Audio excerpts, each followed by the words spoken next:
point of view or mind, and I'm just one man's opinion. So if you don't get triggered by what I'm saying, just remember how adorable I am. And if it doesn't fit with your beliefs, just take it with a grain of salt. Just tell yourself, oh, Gary's out to lunch on this one. Okay, so when Jesus went to the apostles and, he told them to go out and spread the word and not worry about what to say, that it was Spirit speaking through them. And so they come back and they gather around the fire, and there's all kinds of excitement, and they're saying, some people think you're Ezekiel raised from the dead, and some people think of this person. And he saw an opportunity, and he said, who do you think that I am? Because he knew the answer, but he just wanted to see at what level people were perceiving from.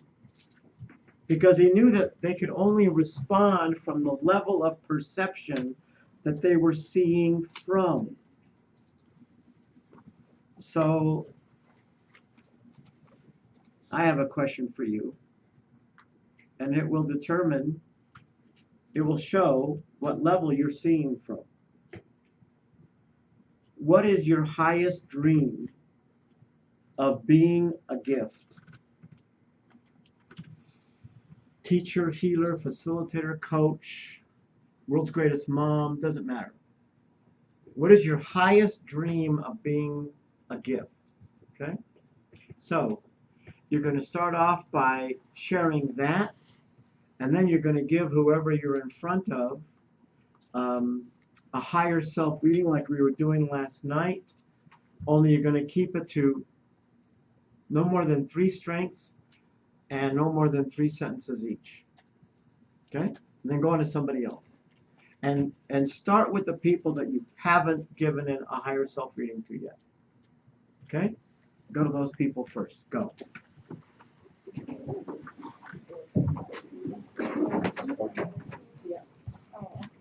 All right. Pretty much my fault. Well, some people know what they're doing. Yeah. Yes.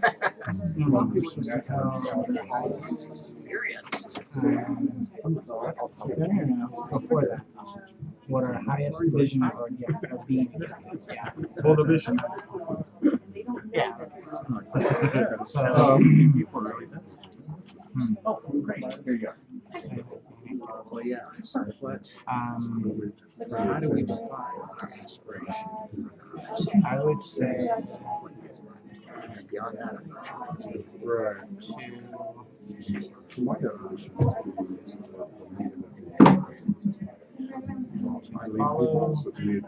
follow the footsteps of Christ and let Heavenly Father's will be done in my life.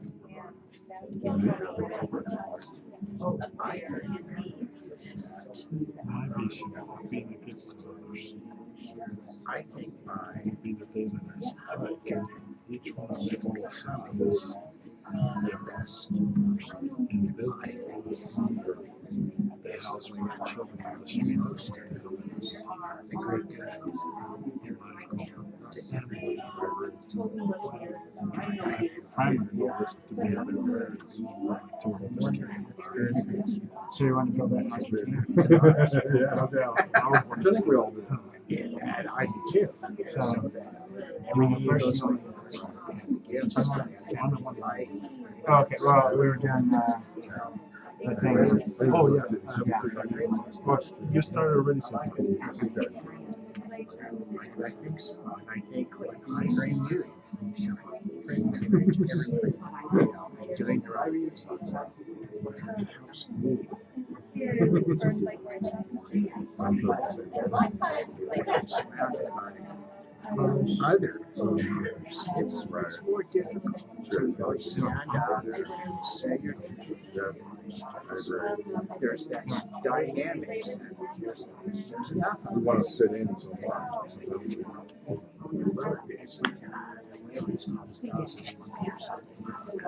You have a strong foundation to get you through your goals. But a 2 or 3% right.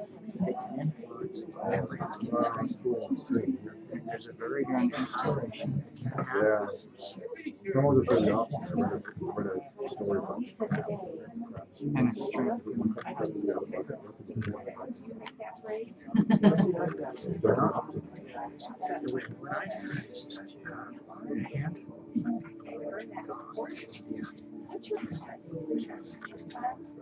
is more powerful than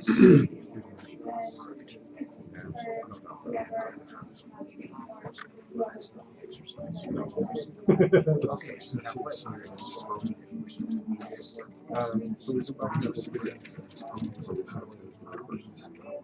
okay. yes. And your friends can't restrain.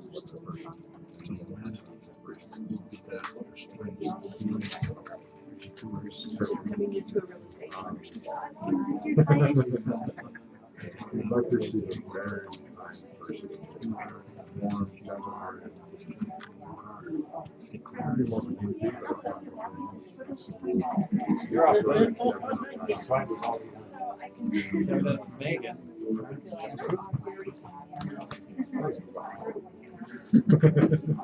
You guys already done reading? We have. Yeah. Okay.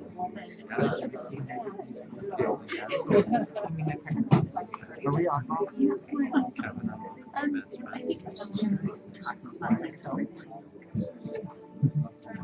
So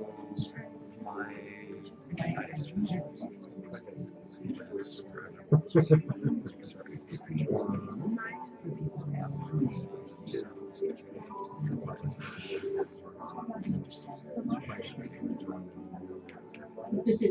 See through them and learn through them. I know part of me wants to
yeah.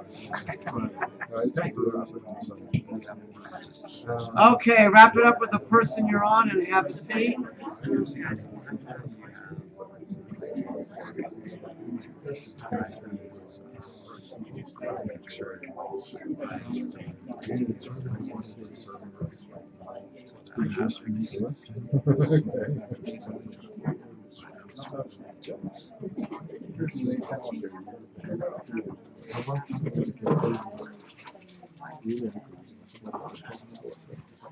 That's simplicity.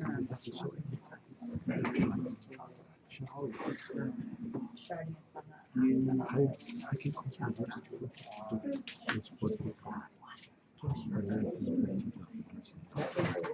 it's so clear for her. It's so clear.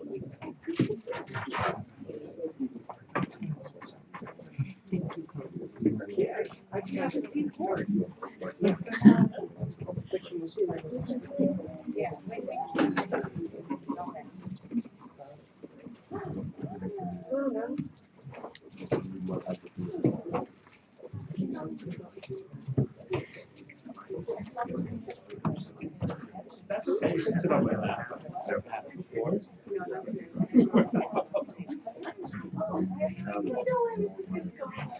Let's take that chair out, okay? And then the other two chairs will be for Jared and Christine. Okay.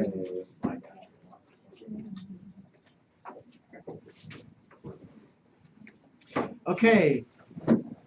Let me just check. Does everybody have their guests for Sunday? If there's anybody who doesn't have your guest for Sunday lined up yet, stand up. We just need one. We just need one, right?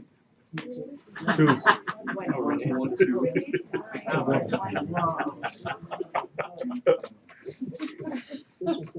What a conscious group. Prepared ahead of time. You know what I mean? Got it together. Gary, Reliable, It's on a count onable. can this be anyone? Like, it doesn't have to be a family member Can or be someone anyone. close to you. It can be anyone. Can be anyone. So we could go down to the park and pick up a homeless person? Yeah. We sit And- down now? And what I want, no, stay standing. What I want you to know is that right now you cannot anticipate. It's like when you did for those of you who did the awakening, you know, you did not know until the homecoming what that would mean to you. And when people were too chicken to actually invite people to the homecoming, and they saw these miracles happening around them, you know, they went through some interesting stuff, realizing that they could have had somebody there for them. Okay? Right now, you don't know the subconscious effect it's going to have on you after the ropes course and fire walk and connected breath. What's going to happen, and we're not even going to tell you. It's a surprise. But I just want to tell you, you do not want to rob yourself of that experience. And anybody who's been through spirit will tell you, you do not want to miss it. That's a huge mistake. So I'm going to go person by person, and I'm going to ask, and keep in mind, okay, this is not optional. This is required. This is the price of admission. You know what I mean? When you go to an event and it costs $100, and you say, well, you know, I don't feel comfortable with that. Well, sometimes they'll say, well, I'll give it to you for $75. Sometimes they say that's the price of admission. I care enough about you that I'm not going to let you out of it. You will do the next course if you don't have at least one or two guests here. Okay, so can I count on you with certainty that you will have one or two guests here? Obviously not. I'll come back to you. Okay? By the way, you can ask assistance if you don't have people local. Do you have anybody local that you know? Then you should ask assistance to be your guest. Okay? Can I count on you? Yes. Great. Have a seat. Donna, can I count on you? Great. If you'll notice, I'm listening for certainty. And if you've learned that lesson, you ought to be watching what I'm doing and noticing, would you bet $1,000 on their answer? Because if you don't, you should call them on it and say, I don't get it. Is there a consideration? Is there a concern? Okay? So can I count on you? Yes. Great. Have a seat. Okay. Annalisa? Yes. Okay, good. Have a seat. Kira, can I count on you? Nope. Kevin, can I count on you? Great. Have a seat. Carlos, can I count on you? Absolutely. Great. Have a seat. Ennis? Yes. Great. Have a seat. James, can I count on you? Great. Thank you. Have a seat. Yes, Paul? I just got mine. Excellent. I'm so happy. See, you got her before Richard got her. Richard was scoping him out, man. Yes. Good. Have a seat. Me? Yes. Okay, good. Have a seat. Rodney? Yes. I didn't get it. I So got- what's the consideration? Well, I asked my son, we may have to work. So you need to ask for other people. So will you ask enough people that you'll have guests? Yes. I still don't get it. Okay, you see how that works? Yeah. Uh-huh. Listen, when you ask somebody, can I count on you, and they do that, and you buy that, you're out of integrity. If you don't call them on it, you are out of integrity. Because you have to buy that BS in order to pretend like you got an agreement. You get dumped in the soup all the time because you don't listen to with certainty. Tell me, everybody raise your hand when you will bet $1,000 on his answer. Are you going to do whatever it takes if you have to knock on people's doors at 2 in the morning so that you have a guest or two here? Yes, I will. No. Yeah. I don't get a lot of hands raised. They're looking like they're going to lose their money. So what's the consideration? I will knock on doors if I have to. And you'll do it. And I will. You'll have one or two guests here. Yes, I will. Okay, good. Have a seat. Yay. Nice job, Ron. Good. Casey? Absolutely. Good. Yes. Good. Have a seat. Okay, Just a Kara. question on that. Yeah. It's 9 to 10:30 here in this room. Yes, and what you want to tell your guests, say, what we want them to be here for is from 9 to 10:30, okay? Or actually 9 to 11 would be better to say, okay? But you can let them know that they are welcome to stay for a process called the power of infinite progression, which they don't want to miss. So I would say you only have to be here from 9 to 11, but don't miss, if you don't have to, don't miss that process, and it'll go till about 1:30, okay? And we're basically here from 9 until 1:30. 5:30. 5:30. Oh, we're all the way till 5:30. Right, but that's when we'll break for lunch, after that process, after that visualization. And how long is lunch? I'm just thinking about transportation. If I have like this. Lunch is an in-house lunch, which means we'll be here, and it'll be about an hour and 15, an hour and 20 maybe. And can my guest be anybody else's guest, or can my guest only be my guest? It's better for them to be your guest or somebody else's guest. Great. Kara? So what's the consideration? Is it because you're out of town, you don't know anybody here? Yeah, I just moved here 2 days ago, I got it. so the only people I know are Man, these you've two got to wonderful. make bread fast. So what I would do is I would check with all the assistants, you and Richard, right? Okay. And I'm not going to fault you. Here's what I care about, okay? His son. If you go 100%, then great. You know, even if nobody shows up. But I just want to count on you to go 100%. Okay, thank you. Okay? Can I count on you to go 100% and put it out to all the assistants to see if they'll do it? Here, let's role play right now. Ask Marona if he'll be your guest. You're really on the spot. Ooh, I love it. Wait, you're on the spot now? That's why I You think think you're you're on the spot. Okay, let's role play. This is just a role play. Okay, ask Marona if he'll be your guest. Okay, Marona, will you be my guest? Where's he at? Right there. Hey. I That I don't get get that it. yet. You didn't listen to what I said. I didn't get it. What was that again? Will you be my guest? Kind of like this. Yes, we did. Okay. Yay. So I want you to keep asking assistants to see when as they show up, like Jane is here tonight, just different people show up throughout the week, and just see who's going to. Great, have a seat. Good job.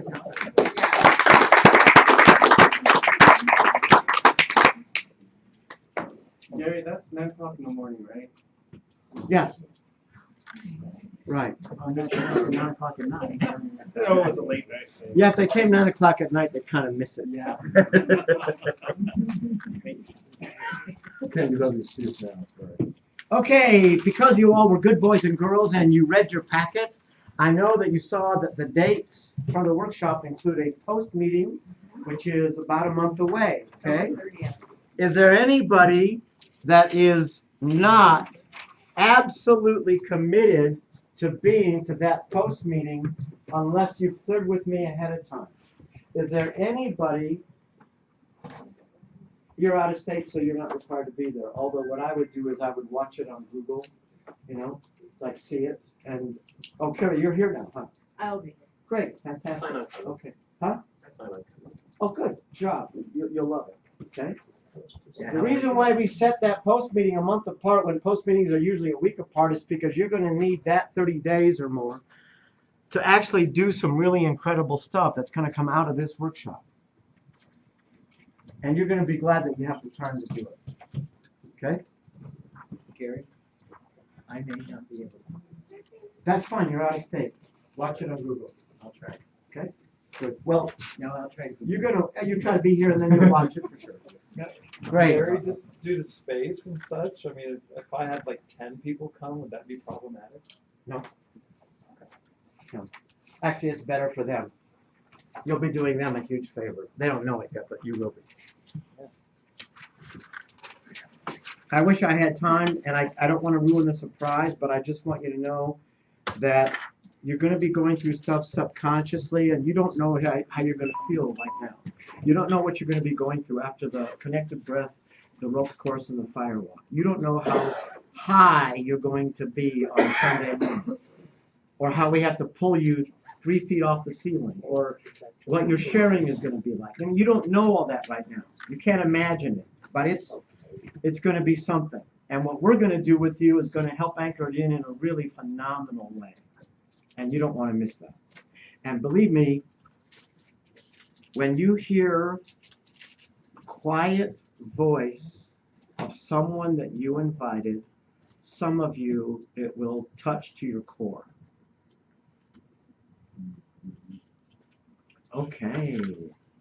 Now, because this is an advanced course, everybody who has a red dot on, okay, is going to have one of the assistants every 20 minutes call the name of anybody who looks like they're most in their stuff, who's most upset or triggered or not present or, you know.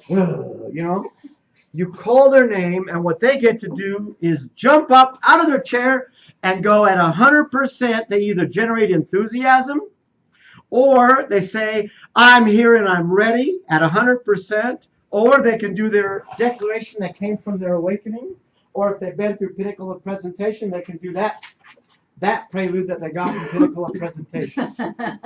Whatever. We're all three. If they're really in their stuff.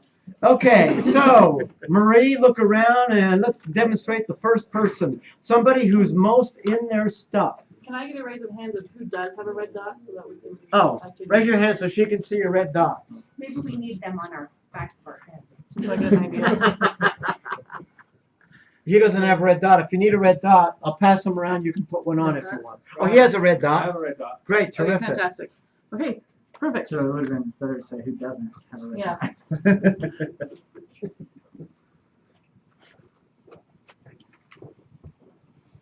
Okay, calling somebody. Rana. Rana! Yeah, I'm in my stuff. Huh? I'm in my stuff. That's great. So- Bill's home, he's hurt. Yeah, I got it. So So generate enthusiasm. I'm gonna play. I'm Huh? here. I'm here to play. I'm in. Do you know what it means to generate enthusiasm? Do Do you remember last night you when know we were what? here? I believe in being real. And No, I no, just no. want to be. I just want to be. Okay, do me a favor, then take the red dot off your name tag, because obviously you're not willing to participate yet. Well, I am. And by the willing- way, I am that's on willing- the cover. You want to put it on the paper when you put it on, okay? Okay. Okay, good. Terrific. But Go I ahead just and be have a seat. authentic. Have a seat. I only want people with the red dots on who are committed to playing every process at 100%. And it never matters whether you're in your stuff or not. It never matters. That's your craft. That's not your satisfaction, your fulfillment. That's not the dream. That's this stuff. It never matters whether you lost your job or you love your life left you. Or, that doesn't matter. What matters is that you are a human being and you have the power to generate whatever you want and create fulfillment and satisfaction under every condition and under every circumstance. That matters. That makes a difference. Okay, call somebody else. Jamie.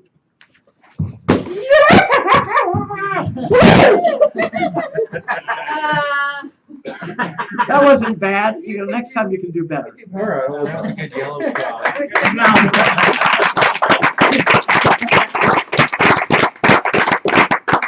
Okay. Gary, should we do an example? Should we have somebody do an example of the 100%? So they know what it looks like? Yeah, raise your hand if you know you can give an example of 100% so we can give them a good demo. Okay, Christina.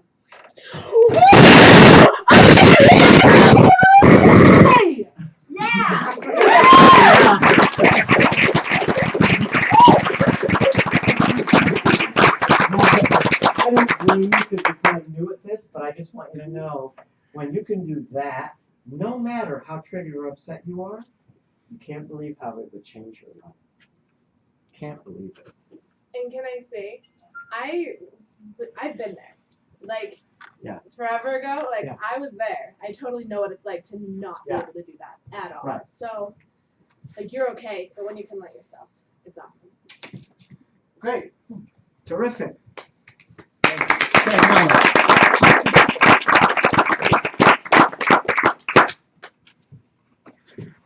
one day I was with my sister Lori, we were up in the Uintas and having a good time, and I suddenly got that what the question of my life was going to be. The question of my life was going to be, how many seeds did I plant? And which seeds will produce the best fruit? How many healers, facilitators, teachers, influencers can I create? And which of those will be the greatest gifts?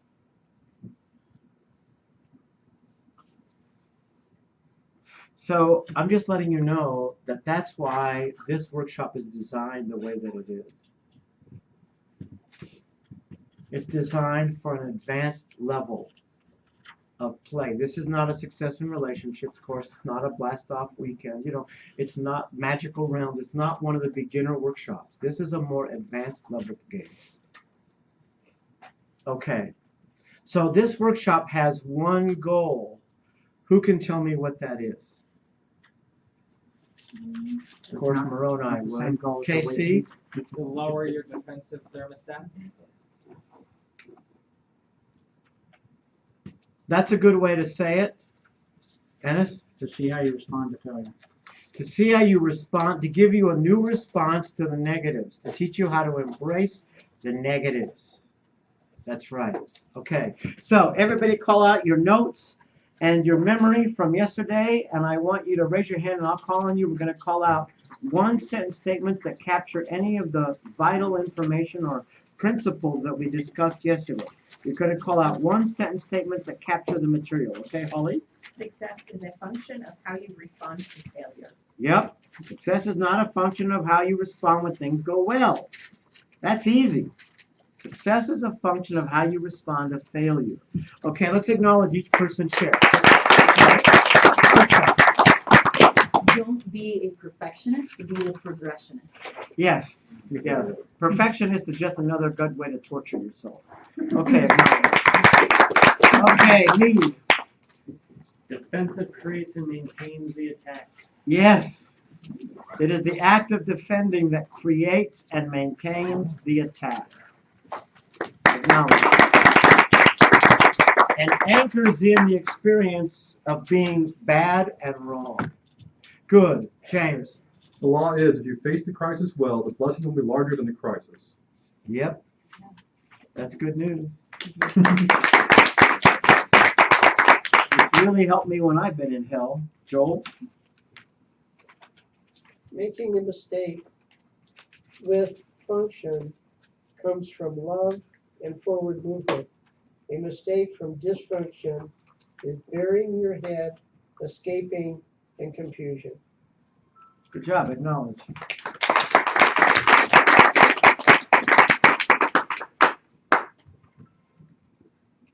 I'm sorry, I had to leave my phone on for a call that was an emergency. I'm going to try to turn the volume down now. Good. Okay, good. Sandra. I get to have the courage to say to someone, I want you to know that I've made a freaking big mess. And I want to clean it up with you. Good. Yeah. Good knowledge. Those are key words. You want to burn those on your forehead. Because if you get really good at those words, your life will catapult. Literally, success is really nothing more than learning how to sweep the floor, how to clean up the mess. Like the people who rarely clean up messes, they have no clue how they're doing whatever they're doing on like one or two pistons. No idea. Until you become a real master at cleaning up messes, you can't really travel your soul. You can't really catapult your life. Excellent. Acknowledge. Okay, Ennis. This wasn't a quote, but I kind of came up with it from the global brain. Is that what it was called? Yeah. So increase your perspective to change your perception. Yes, absolutely. Acknowledge. Okay. And Lisa. You don't own it until your brat owns it. Yes. That's right. Acknowledge. And until you can own it so that your brat chooses in, then you're in that place that Christina talked about where you're willing to admit it, but nothing changes. Nothing happens. Like I keep procrastinating or avoiding or whatever. Why? Well, because nothing is more powerful than the brat. Acknowledge. Okay, You know the level of commitment based on the result. yes, that's right. Acknowledge. Michael. Safety doesn't contradict risking. That's It is right. the key to risking. That's right. It's the foundation of risking, the key to risking. Excellent.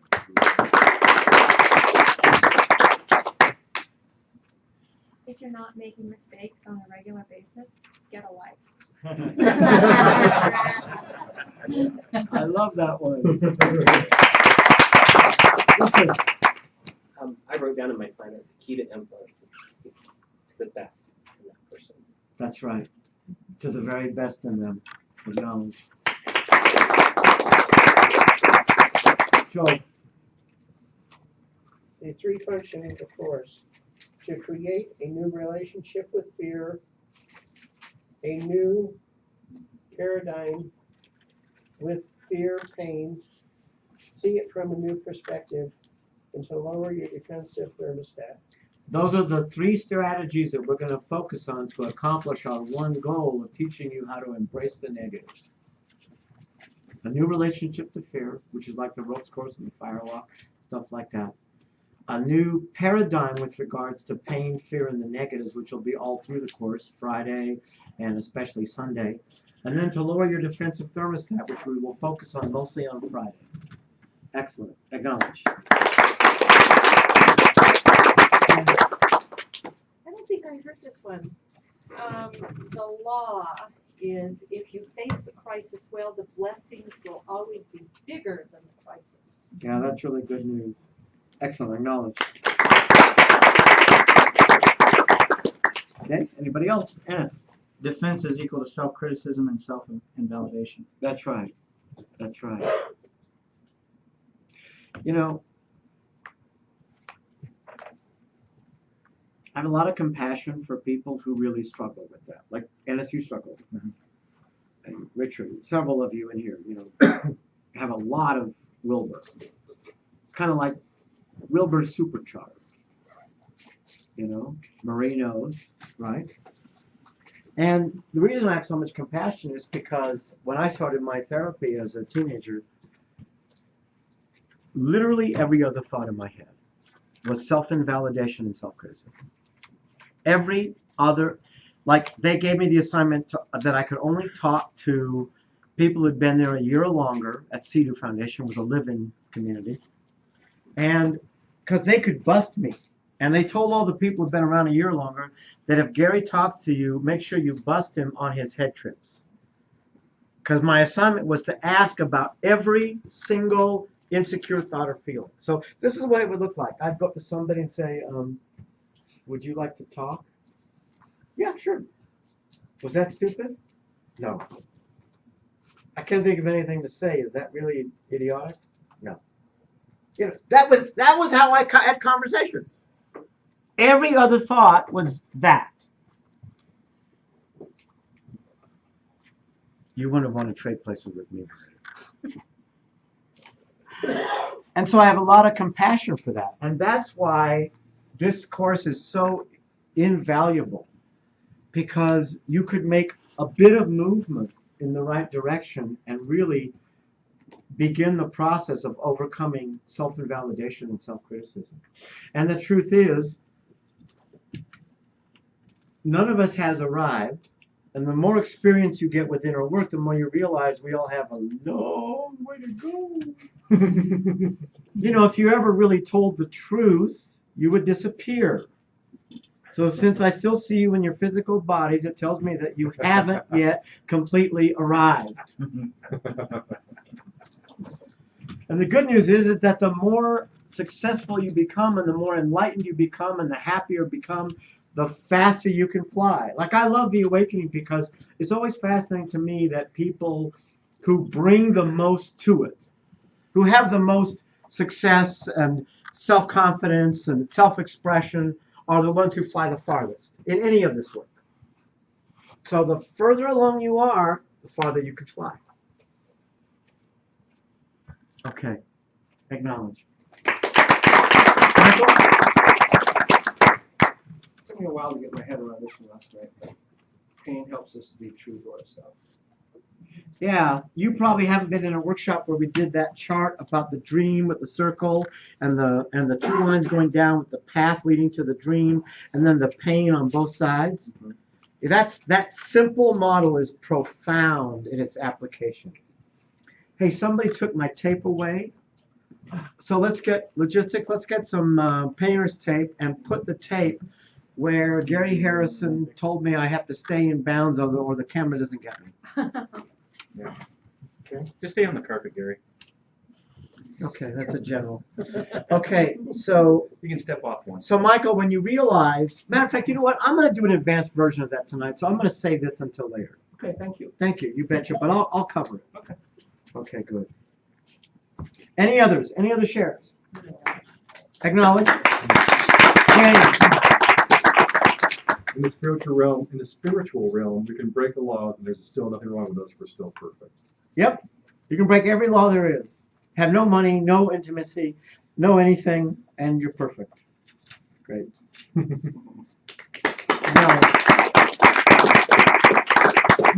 let's get the global brain ready. Okay. Any other shares? Okay, Gary. She told me this last night, and she goes, "You are so powerful, and it scares the crap out of you." And so it's a whole new, different way of looking at that fear, and I didn't realize that people could still see that. Yeah, that's awesome. Great. That's Good the thing that job. really stuck with me. Good job. Acknowledge. Okay, now we're going to go back to our 3 strategies, and again, we're going to talk about a new paradigm with regards to fear, pain, and negatives. Okay. We need a new level of perception about all of life's pain and battles, okay? We're going to go on the handout, the evolution of consciousness, in order to begin to give you this new perspective, this larger paradigm, this new context with regard to pain, fear, and negatives.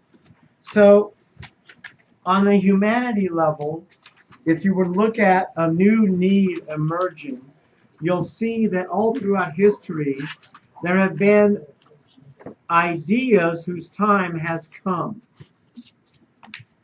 And like Victor Hugo said, there is nothing more powerful than an idea whose time has come.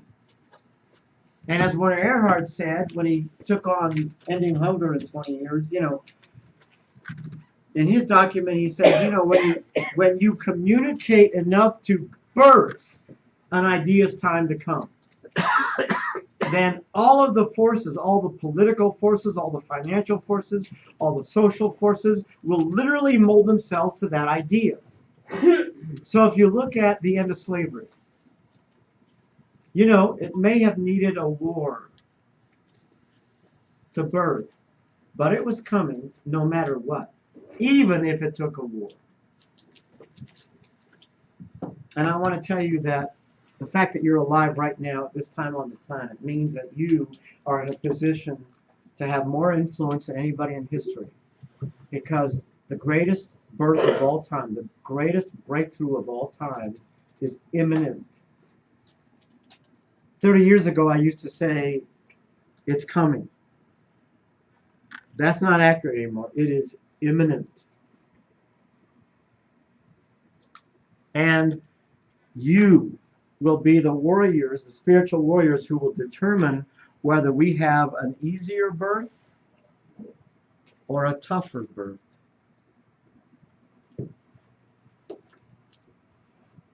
So, when the end of slavery was an idea whose time has come, even if it needed a war, then all the political forces, social forces, economic forces were going to do that. Human rights. You know, people forget that human beings didn't have rights. Kings had rights. Princes had rights. Human beings were fodder. Man on the moon, penicillin, flight. You think that guys who were dedicated to heavier than air flight didn't see all those funny movies that people made about their compadres trying to fly their machine and falling off the roof, and everybody laugh uproariously? Education. You know that your great-grandparents, many of them would have loved to get an education, but it was not even available. And in most parts of the world, it is not available. Even when mothers in third world countries know that if they could just get their child an education, it would change their life forever. It's not available. The internet. So a new need emerges, and suddenly nothing is the same. And if you know anything about, what's his name? Is it Kurzweil, the futurist? Is it Bert or Kurt? The guy who invented the synthesizer. Anybody know that name? Kurzweil. Yeah. Right. He's a futurist. And he did this phenomenal thing, which for a while was on Netflix. I don't know if it is anymore. Where he talked about how when he was in college at MIT, a computer was a building. Literally a whole building, like this building. And it cost $11 million. And there is more computing power in your Android than there is in that computer. That's 1,000,000 times the productivity in 40 years. And all of that is going to happen again in the next 20 years. Computers will be the size of cells in your body.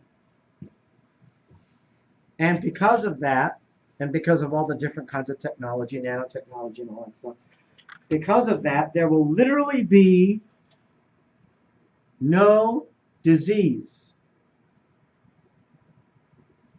within 20 years.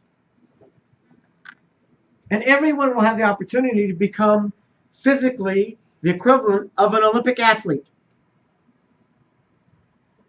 And everyone will have the opportunity to be 180 IQ plus. Within 20 years.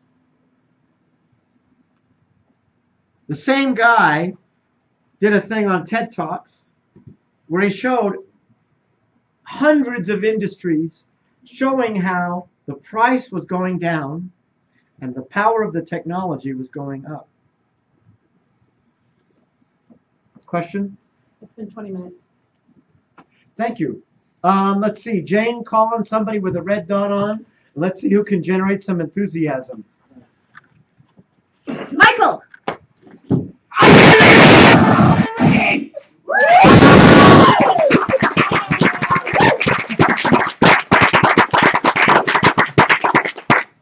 Let me tell you what that tells me as a facilitator. What that tells me is that Michael has been contemplating for probably a year and a half to 2 years, taking a leap in his life. And he's here when there were 10 other people who had actually signed up for this course, most of which put a deposit down, pretty sizable deposit, and are not here. They couldn't let themselves do it. Michael came. So that's not an accident. That's because he's ready to go to higher ground, and he's dedicated, he's committed. No one's going to take it away from him. Good job, I'm proud of you.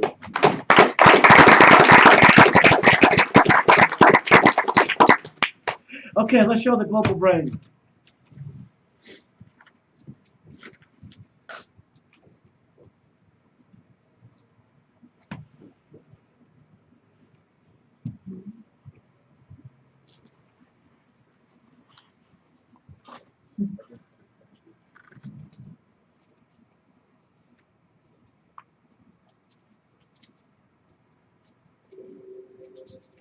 To get some perspective, let's go back and look at how we came to be here, at the whole evolutionary process which has led to us. According to current scientific theory, the universe started with a big bang. Pure energy, light. In the beginning, there was light, something science and religion actually agree upon. Then this energy quickly condensed into electrons and protons, the first elementary particles. And then these very simple particles began combining to form the first simple atoms, which themselves began collecting together to form more complex atoms,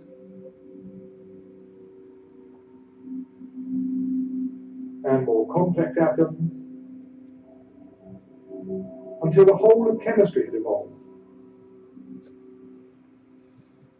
Next, these different atoms came together to form molecules, like this amino acid, one of the basic building blocks of life.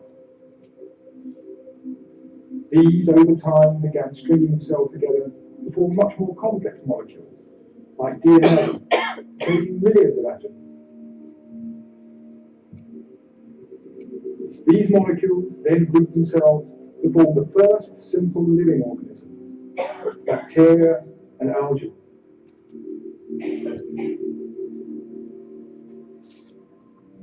Over time, these too collected together to form multicellular organisms, simple sponges, and the first plants.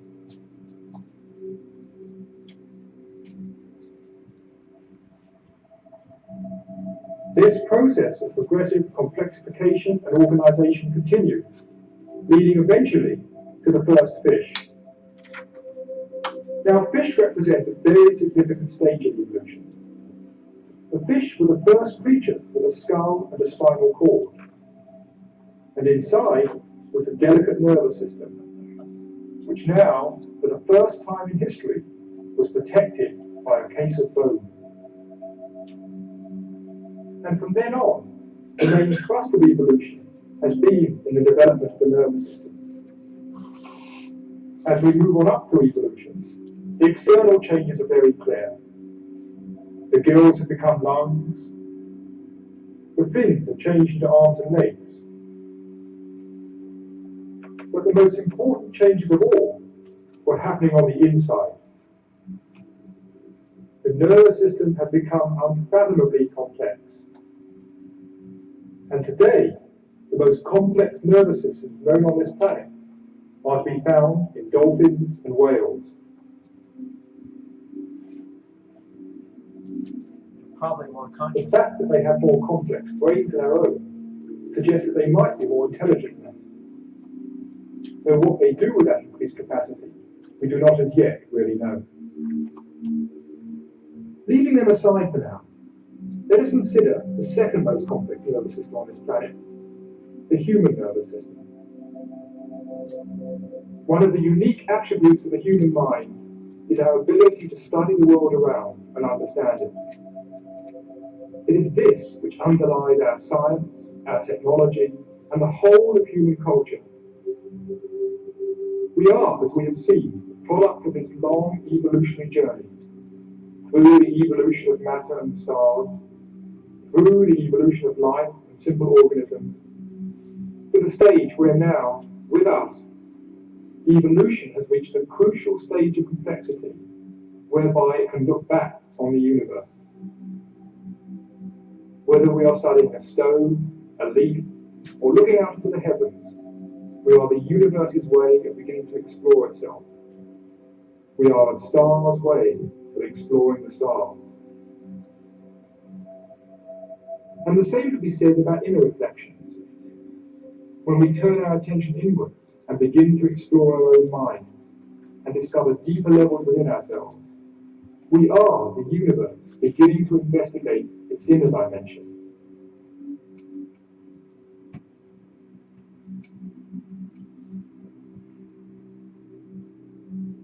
So the next question is, where is all this taking us?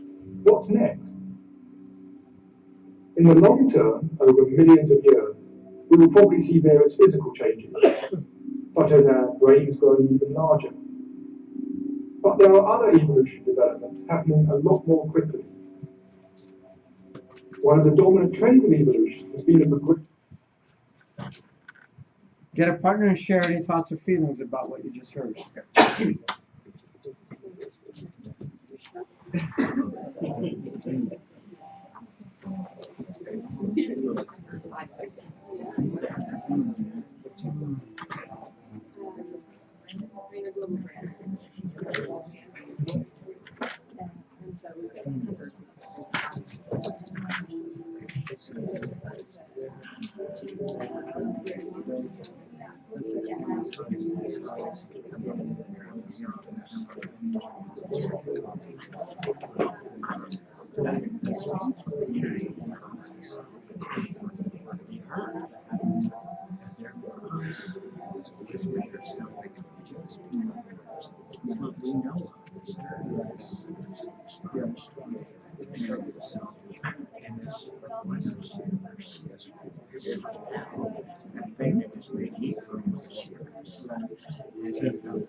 So yeah, I can see an aspect of that.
So they don't have them on the They do.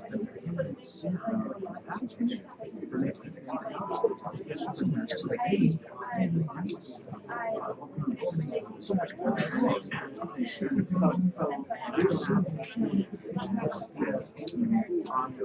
They go under the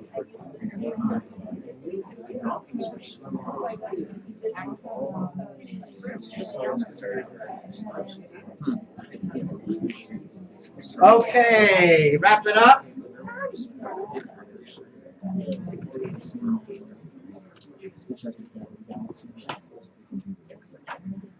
So on that same handout, then we move into phase 2, which is the barrier emerges. The obstacle, the challenge, the thing between us and higher ground. So, Are we working on Page 5. your notes are working on the workbook? well, there are notes that are provided to you in your handout so you can capture some of the key points, but I'm not sticking to the handout. I'm kind of just going with whatever's in the manual. Like this part is not in the manual, is not in your handout. Thank you. This is advanced material on how life works. For those of you that that have not been through the material for how life works, okay, I'd like you to pair up with somebody who knows that material. And matter of fact, let's see, let's have anybody who's willing to teach that material to somebody, you know, the How Life Works chart, okay? You only have about 5 minutes to show them the chart and teach them about it, all that, okay? So I want everybody who's willing to teach to stand up and then go grab somebody who's sitting down so that we can see who's left. Go, stand up. This is the circle with the 2 things in the pane. Okay. If you're standing up, go find somebody who's sitting down and partner with them. I'm teaching her.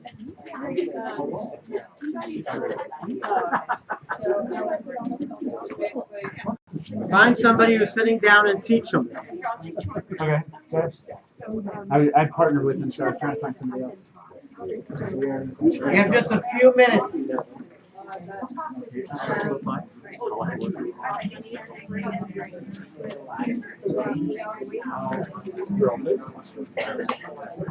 Get a piece of paper, I'll teach you. Get a piece of paper. Oh, you got it. I got it. Great. Good job. Way to go.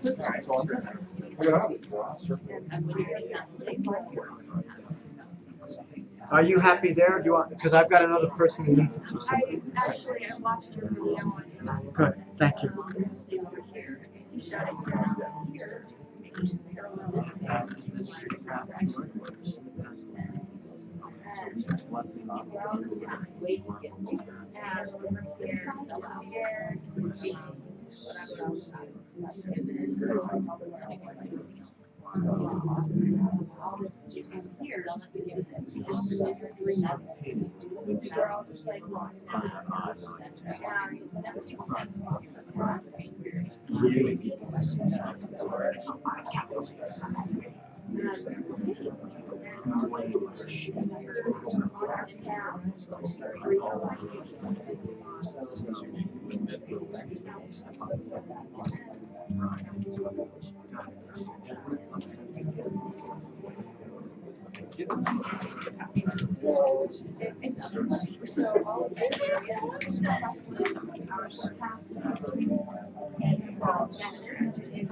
Now we are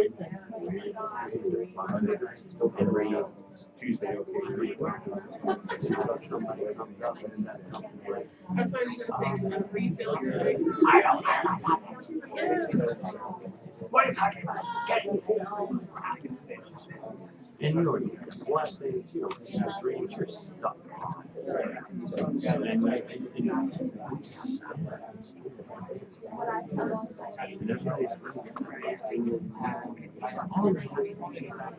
It's just funny. I mean,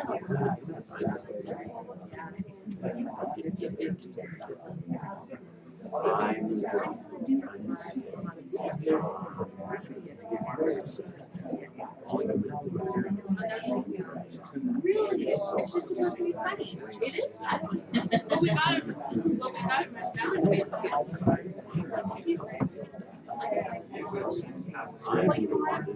I was trying to get mine into the color, but then it's supposed to be fun. Let's see. Yeah, that's it.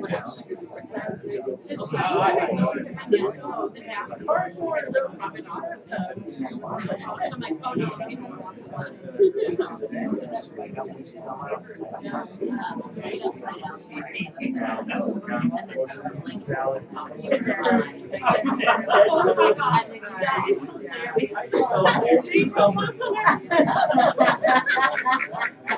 that is so hilarious. Okay, wrap it up. Have a seat.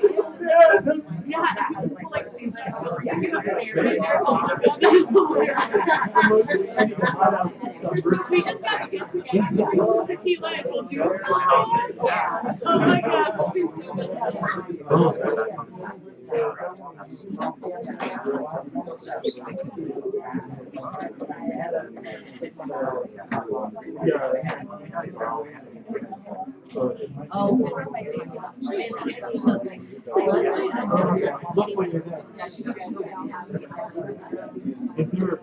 Wrap it up. Have a seat.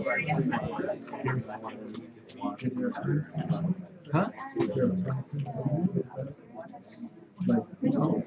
No, I just would like to. Oh, you guys. Scary.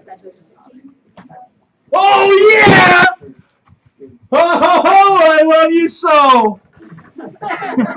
I forgive you. Well, Gary. Yeah, I forgive you. Even especially when you hurt me. I protect you and stay with you always. Gary, I want you to do it again, only I want you to do it at 100%. Okay, 100%. I love you so. I forgive you. Oh boy. And I love you. I forgive you. Especially when you hurt me. I protect you and stay with you always. Good. Thank you.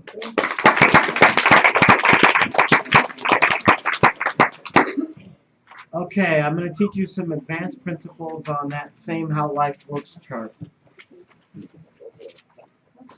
Typically, most therapists or coaches will tell you that people typically don't come in for one-on-one sessions of counseling or coaching until they're in crisis. That's what's common. When they come in, even if they don't say it, and sometimes they do, their attitude, their come from is, can we just do a few sessions and then I'll be cured? You know, that's their come from in a quick fix culture. In reality, it takes usually 2 or 3 rounds of 12 to 16 sessions each to make any real movement on issues which are not core level issues. Core level issues tend to take a lot longer. The first rounds of inner work, when people kind of do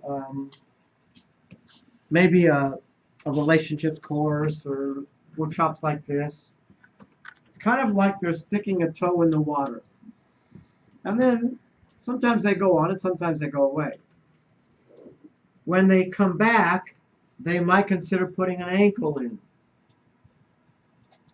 And eventually they'll put a calf in. So, like, eventually they might do the awakening or something powerful. Then they might do movement to mastery. But they'll do it in steps and phases. But usually, the ones who will eventually dive in about the 4th or 5th round, and in my organization, other than a few hot shots, it's usually about 3 to 5 years after they do the awakening that they actually decide that they're going to just dive in.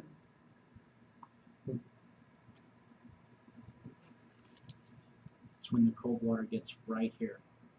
You gotta dive in again. the day that someone decides that they're going to dive in, that's the day that they become a spiritual warrior. It's the day that they decide that I will travel my soul. That nothing will stop me. That I will do whatever inner work, whatever inner game, whatever it takes to get what I need, to go where I'm going to go.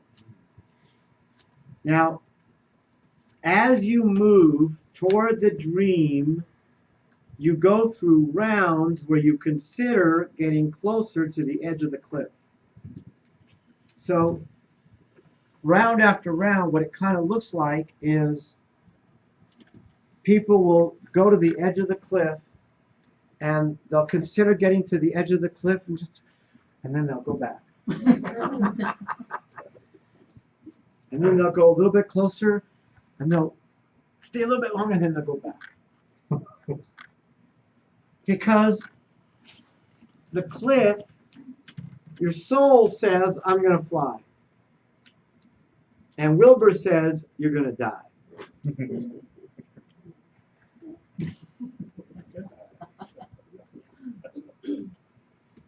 So the closer you get to the edge of the cliff, the more it looks like death. The more something will do anything to sabotage it. You know, when I chose my sister Lori and I wanted to work on my issues with success, to stop getting in my own way about success.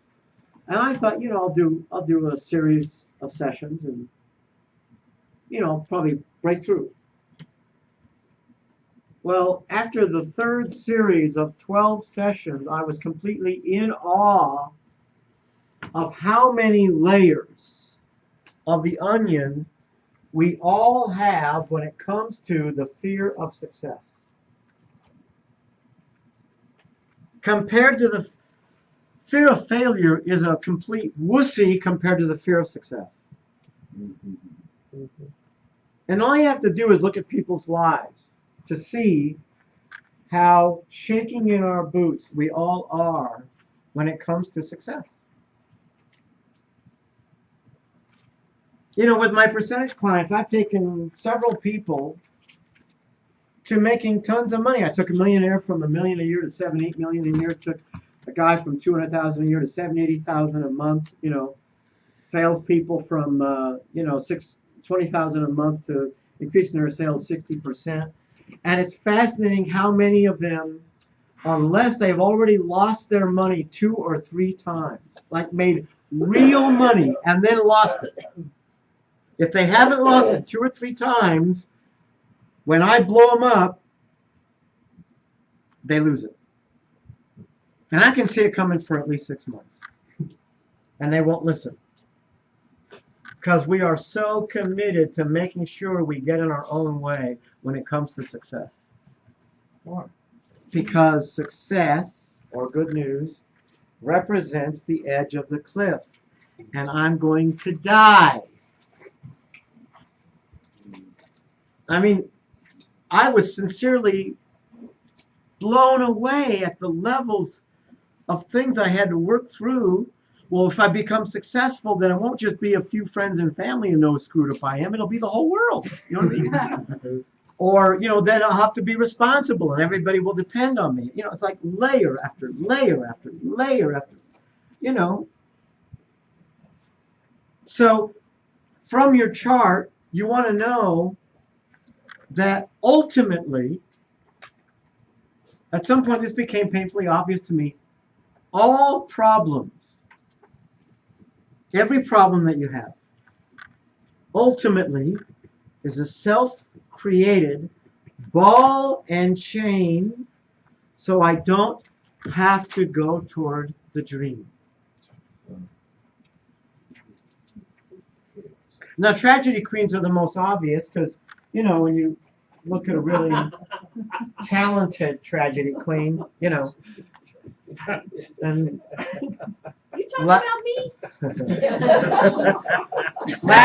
talking about me. Last week I got bit by a black widow spider and my medical file is this thick and then lost my job, and the car broke down. Tragedy queens are just professionals at making sure that there's always a problem to focus on, because that's how you get attention and acceptance and approval, and people take care of you.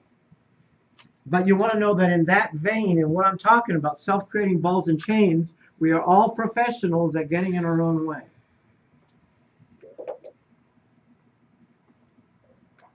We're all just good at it. Clever. Very clever. Now, the closer you get to the edge of the cliff, the more something will do anything to sabotage it. Thus, round after round of horrendous circumstances. Round after round of horrendous circumstances. As the circumstances get worse and worse, what does it mean? You're getting closer. Closer to the edge of the cliff. When is it worst? Right as you're about to go over. Right as you're about to jump. Then Wilbur gets very busy and throws every negative thing at you it can throw, because it doesn't want you to go over that edge of the cliff. Let's have you lose your job in the IRS and the company and lose everything right in 1 week. Let's do that.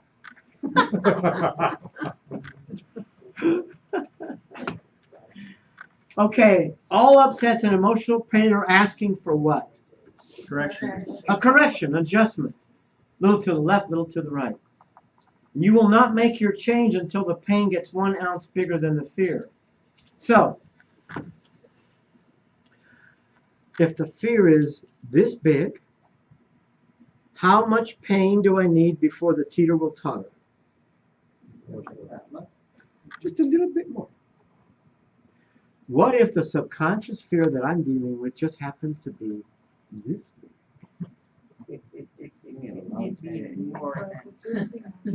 I need a lot of pain to get me to choose. Right? So I will make mistake after mistake. I will make bad choice after bad choice. Sometimes I'll look back and go, did I really choose that? I chose that? Really? Well, of course you did, because the one thing you can bet on is that human beings will always choose enough pain to let that teeter-totter. Would you repeat? You said all upsets and emotional pain are asking for correction. Asking for a correction, an adjustment. So a human being will always create enough pain to finally make a choice, or die, whichever comes first. True. Look at addictions and what it typically takes to hit rock bottom and, lose everything and finally be convinced if I don't do something different, I'm going to die. The pain has to get 1 ounce bigger than the fear. Now, here's the good news. I'll do this and I'll come back to you. Here's the good news that your great-grandparents and grandparents didn't have available, probably not likely your parents either. There are 2 choices. You can either keep creating enough pain to make the teeter-totter, even though it's this big, right? Or you can use inner work to whittle down the fear and make it little tiny fear. So you need a little tiny bit of pain.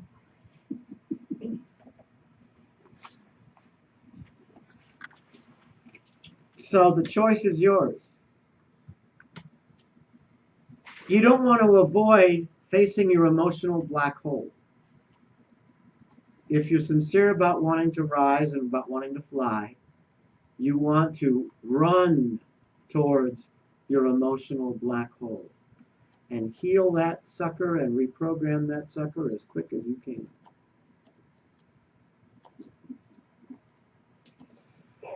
Okay. Gary. Question. I am trying to like relate this to my life and when my son passed away. Yeah. So that's I mean that's a huge pain. How like and I'm not like quite over the pain.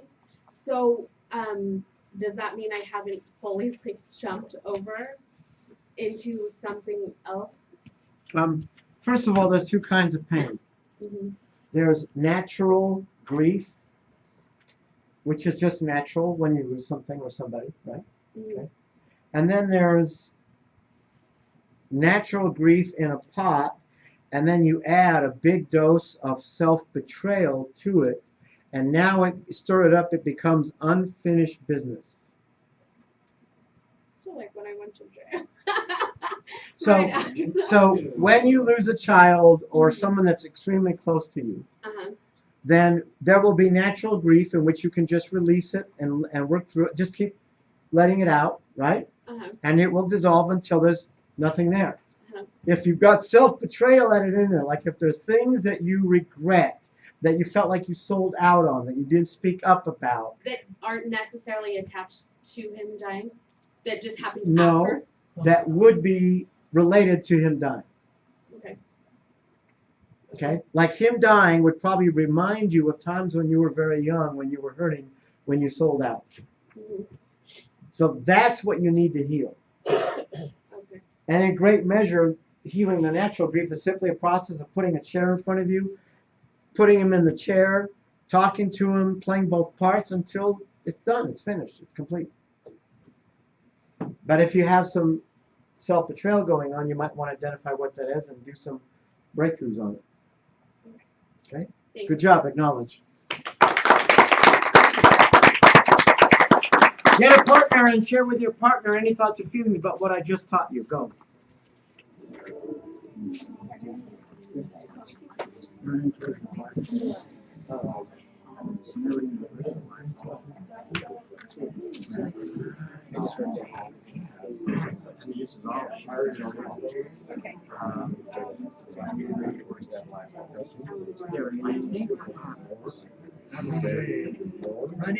Ask him about your black phone, so how do you so here's how I see it. There's something that's so From what I'm understanding, TBM.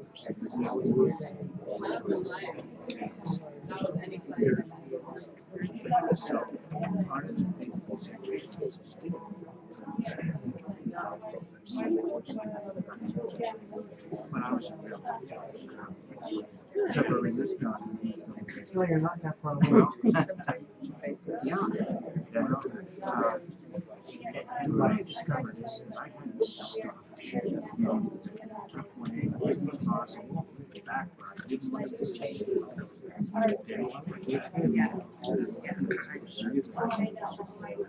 where we did not want to and circumstances are such Had to choose what pain for us. now what happens Okay, wrap it up.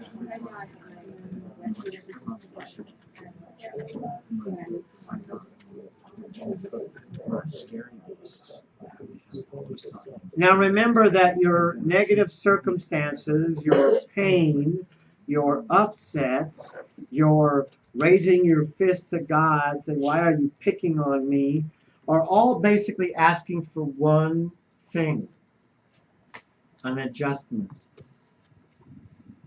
It's asking you to do a behavior that honors your truth.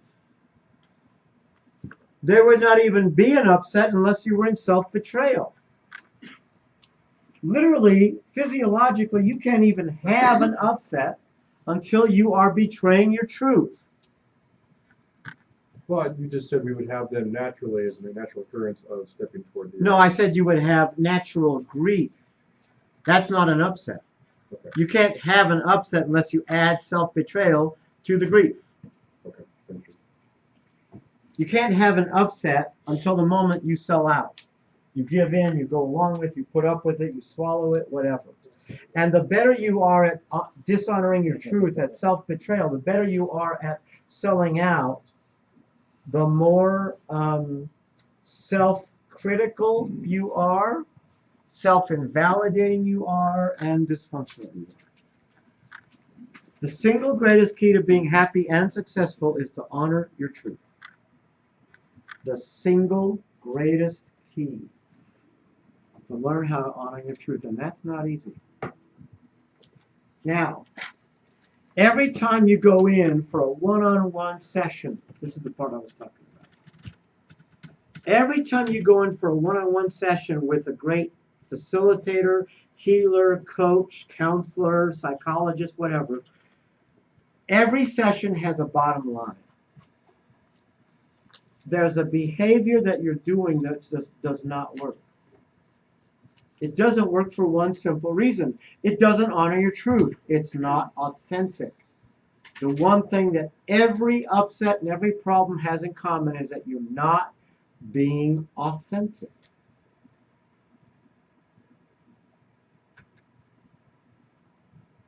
You're pleasing people but not happy. It's some form of either wimping out or ripping off their face. So what I was saying, Kevin, is that when you're reprogramming them on a physiological level, the way I think you might be able to accelerate that process is to get them to identify where's the self-betrayal and what's the correction. What do they need to honor their truth? Then the physical will. That's my intuition. Yeah. So when I go in for sessions, I have a great advantage. Like when I do a breakthrough with Lori or Megan or any of my great healers that I've trained over the years, I can get done in an hour what takes most of you about 3 hours, sometimes 4 hours. Because I know that when I go in, I'm not conscious of it. I don't know what it is, but I know somewhere I'm selling out. I know I'm in self-betrayal or I wouldn't be upset. So I just know that, and what happens is, as I start to do my breakthrough, all of a sudden, bam, it pops up, and I know the session is over. I know what the correction is. I'm done. Do I need to be safe enough to get back on track? Yeah, we might have to do a little process about being safe enough, but basically the moment I make the commitment, I'm done. The only reason why your problem that you're wrestling with right now exists is because you haven't made a choice. Whatever the problem is, it only exists because you haven't made a choice. Good. Let's see. Susan, why don't you call on somebody? Somebody who has a red dot on that looks like they might be not as up as everybody else. Quickly. Okay, Mead, show us how it's done, dude. I am ready! Excellent. Yes!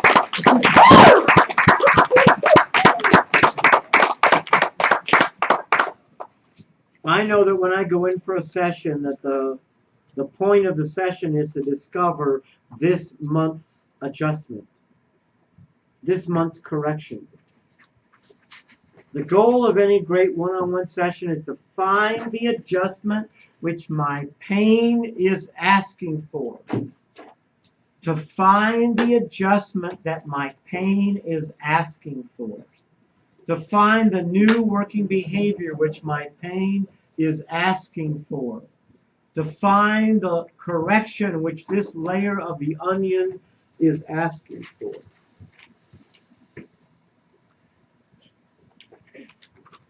Marie. I have a question. Yeah. So I am in a situation that's come up recently where I've realized I'm completely selling out, but I don't know how to not do it. Not do it. I've got a friend who's homeless at the moment, who's literally homeless, and I offered him a place to stay, and he kind of slept on the floor in my room. And the situation was where he slept until 1 o'clock the next day, and I was like, I can't do anything. I can't take a shower. I can't get my stuff done because he's on the floor in my room. And I don't know how to help him because he needs help. He's homeless. He's literally out on the streets right now, and I don't want him there. But I can't have him I can't have him staying with me because I need to get my stuff done, and I don't know. I know I'm selling out, and I want to help him, but I don't know how to help him without selling myself out. Well, first thing I want to tell you is that when you're in situations like that, you should ask for help. You should talk to people around you that you trust might be good facilitators or know something or be able to give you another point of view. Okay, so you should get good at that. Okay. The other thing is I can hear a couple of holes in the story. Number one, did you talk to him beforehand when you said, I'm going to let you be at my house? Did you set up any rules? Did you set up any agreements? Did you set up like you stay in the living room and I'll be in the bedroom, or you sleep on the couch and I need you to be out of here during the day by whatever time you have to get ready to shower? You didn't set up any agreements. You didn't, And if I had forgotten to set agreements, I would have woken him up. Sorry, buddy, but I got to wake you up because I got to get going. Why would you not wake him up? Well, that was it. That was the me trying to be the good hostess, so to speak, and let him sleep in and provide him stuff and be, the entertainer. Yeah. And so that was the first time it happened, and since then it has gotten better. But I'm still in a situation where I don't want to sell out. I'm still selling out, but he's homeless. That's a really good example of how when you guys are most rude is when you're nice. Let me say something about that first. Because I was king of the wimps, I was always saying yes when I meant no, and people taking advantage of me, all that stuff. And what really helped me to change that and turn that around was when I realized that if I cared, I could either care about them or I could care about what they think of me, but I couldn't do both. If I really cared about them, when I honor my truth, it is a direct satellite to God. And when I honor my truth, even though I can't see how it's helping them, it is always serving them. So what you don't see is how rude you are being to him by not setting boundaries, honoring your truth. Because even if it looked in your eyes like you might be being mean to him, you don't know how you would be serving him by honoring your truth. I know I don't see it because I see the opposite way as being. Right. Telling him You think you're a creep because you're waking him up or whatever. I can't offer him a place to stay, and he's homeless. For those of you who can hear this, I want you to hear this, that even if you can't see how it's serving the other person, what if it's possible that the way God lets you serve God is by honoring your truth? And that's the best kindness you can give to anybody. Okay, Christine. For you in specific, Marie, this issue of not putting yourself first and not really checking in and letting yourself come to an agreement with yourself, especially in areas where you feel like it's going to serve the other person, is the block. It is the block between you and what you want. Can I talk with you on the break? Yep. Good. Hold on. Now, that was great. That was actually perfect. Now do me a favor and own the projection and say it to Christina. Christina, you not putting yourself first and coming to true agreement with you is the block between you and what you want. Excellent. Good job. Acknowledged. There is a thing called cause and effect, and remember, if he's sleeping, I'm not to be judgmental or anything, but people are where they are because of the choices they've made, and you're enabling him. He's sleeping till 1 p.m. in the afternoon. What's he doing to further himself? What's he doing so that he can set up situations and circumstances so he is not homeless? And why is it your responsibility unless he's retarded or disabled? I mean, I believe in charity, but we enable people.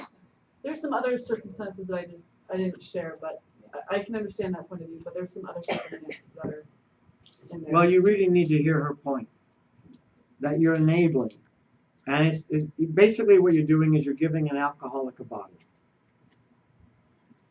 You're not being nice, let's put it that way. You're being very, very rude by being afraid to be honoring your truth. Greg. Well, what I'm seeing in that description is that most homeless people have mental and emotional issues, which is why they're not functioning well, which is why they aren't taking care of themselves.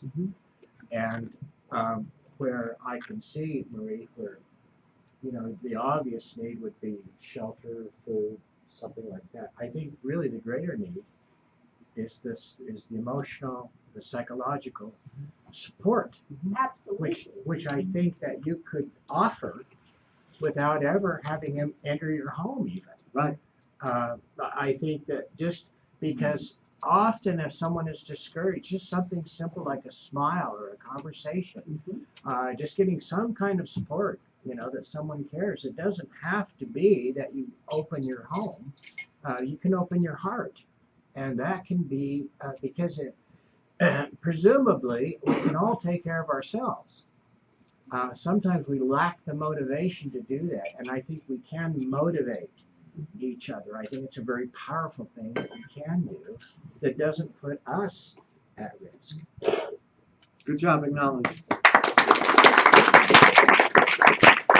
Okay, I'll share one last story with you on this and then a couple of points. One time I was doing a breakthrough about my sexual issues, and I was doing a breakthrough with Alicia Black, and it was thunder and lightning off in the distance, and I just knew that when the thunder and lightning got to me, that it was alive, and something was going to happen. I didn't know until a couple of years later that the Native Americans call that the thunder beams, that they bring wisdom. And when it got right above me, all of a sudden I went into a moment where I relived my dad being sexually abused when he was like 3, and the teenager who was the perpetrator, and I experienced both their consciousness at the same time. Everything they were thinking and feeling. And then I experienced about a dozen of my relatives, my ancestry, in either being the perpetrator or the victim, like 12 generations back, and I experienced every single one of their consciousness at the same time. That's not explainable. And in that moment, I knew that the kind of work that we're doing, like the Breakthrough at the Awakening as an example, every time we have that kind of a breakthrough, a kind of an intense core level healing, we are transmuting physical into light.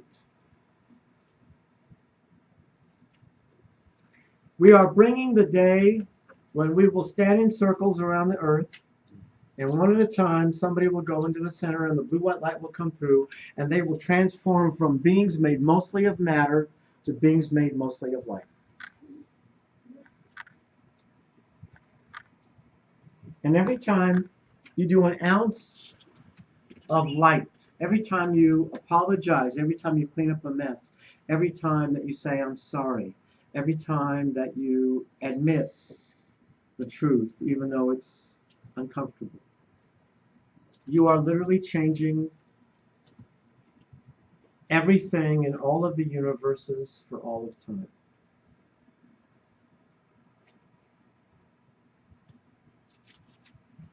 As we heal and empower ourselves,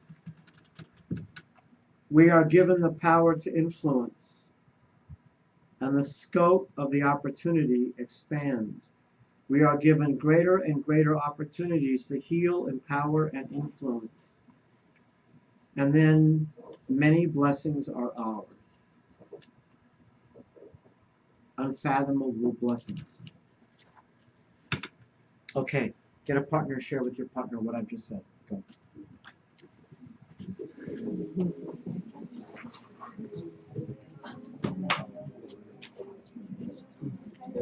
A partner. Just had to say that. Okay. Okay. But yeah. So nice to know.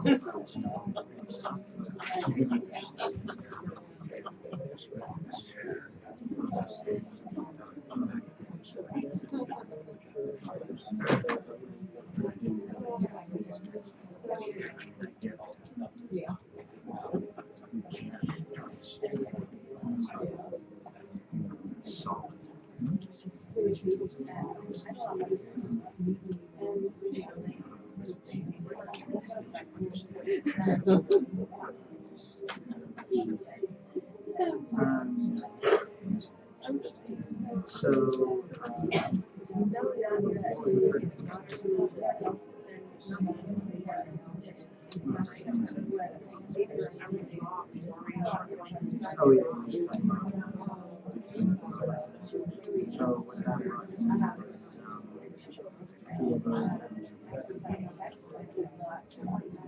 It's really when you're looking at the party.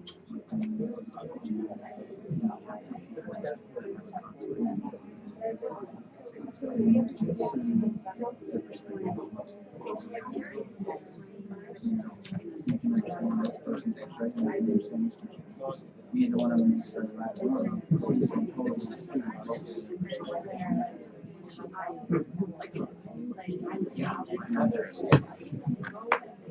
it's your voice.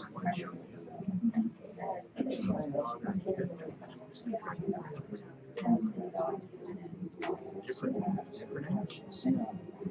So you can totally see both of them. And it's, you don't really blame one for having this, but you don't blame the other for having this, because it's just, that's the beauty of the hand, it's their perception. And it's not like that.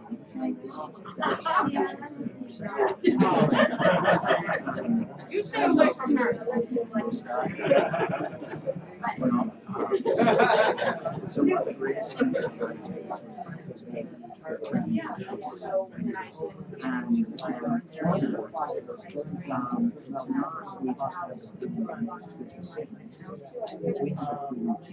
we have to see this. We have to see this. We have to and you know, it's like the face on the elephant.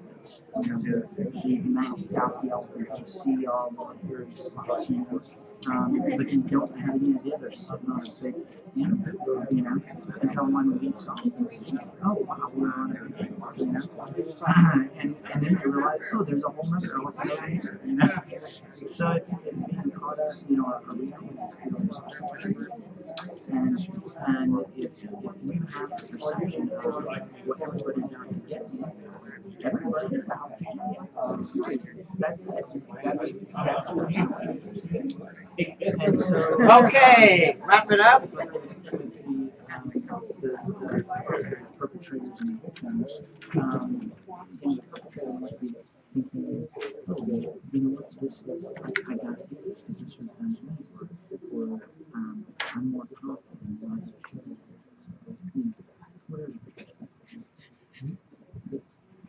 Okay, we're going to take a break. We're going to take about a 15-minute break. And when we get back, we'll have some more fun. Marie? Let's do another 20 minutes right now. Okay, good. Call on somebody to generate enthusiasm. Who's the, sorry, the blonde sitting next to Kevin? Here. Sorry, what's your Here. name? I'm here and I am so ready. I'm so excited and so stoked, especially to walk on the fire. I think that's going to be awesome.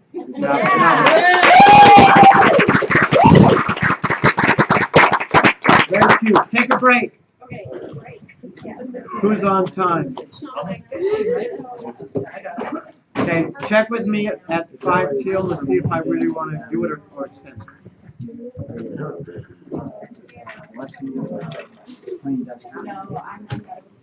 very Hey, Moroni. it's very Do we have Groundhog Day? when you're stuck in The movie Groundhog Day, I love that movie. to be able That is to like say one of my favorites now. what is it that they're believing to be right, and what is their perception, what is their reality. Just what That's what the American structure is. There is I like to take it. Well, that's not his. That's Laura's interpretation of him. And it's just night.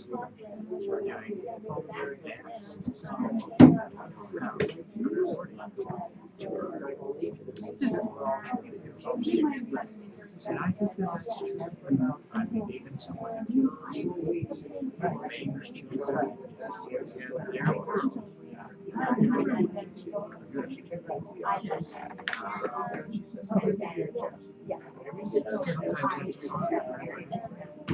Well, it's really interesting when people say, oh, freedom of speech, or freedom of this, freedom of that.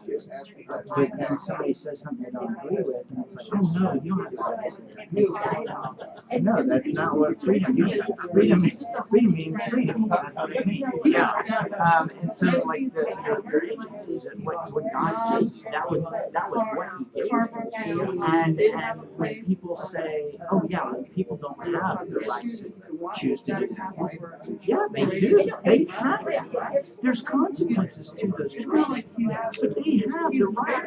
Do I believe that they should do it? No. He was But they have the right to choose that. And so, Otherwise, yeah. I know he's got. I mean, it would be like, what's the point? And so it's like, come on, let it go. And I've done I'm trying to do the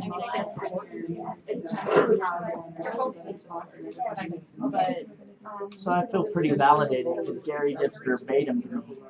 but I have to tell you my experience with talking to you about that because that really, really helped me. So. Makes me kind Say that again? Makes me kind of. It was really good for me to do that. That cleared a lot of stuff for me. Well, I'm glad I could see how well that works. Oh, hey, the camera's right there. Hello, camera. That's hot. Ennis, you want to do this for me? Do I want to or will I? Will you please? It's hot. Careful. Okay, so. Actual education rating. That's Are you just wondering? Thank you, God, for that. That just totally made my night. Thank you so much, Kevin. So, Brett, in what way is he in relation to you? He's my oldest son. Okay. Okay, how many do you have? How many kids do you have? 6. Nice. I've only met Brett. She was in class with me last summer. That's phenomenal. Gary's my stepdad. That's you. Yeah, me too. He's one of my very best friends. Well, I have. He actually is probably my best friend. No, I have. That's so good. I love that your son is your best friend. No, you like beautiful. You did. Like I wanted to get like a question because I've seen it before. And it's like, yeah, that's obvious. But like the way you explained it, it was different, and it was like come up together. I think that's how it came out. So. You guys are so funny. Wait, I thought she said. Yeah. Oh, yeah. I wanted it. Oh,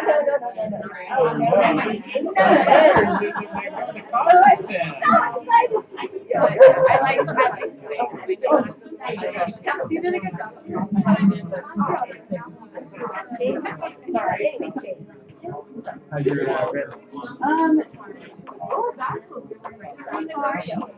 Sorry. How's your What grade are you in?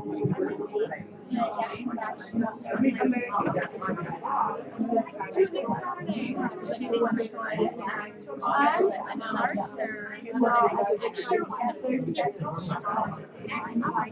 would basically start taking a calculus class. I'm like taking a research class once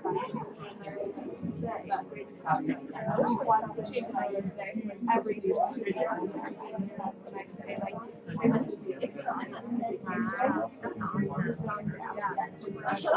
So then you'll have someone doing it and also Like the only extra classes inspire or orchestra or and then they have a play. No, and then they have a play that you can do if you want to do it, and I'm in the play. But I'm excited to go like it's cool you can take fun classes. And it's gonna be like a lot. Like if you thought it was fun, you could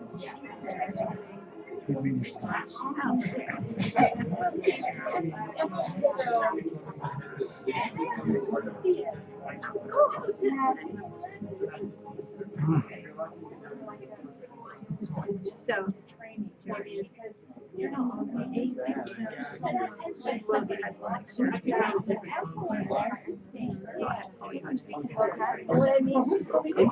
big into like the drama, and I like drama. I think they've got a really good drama scene, so I love it. I think everyone except for clogging. That's the one thing.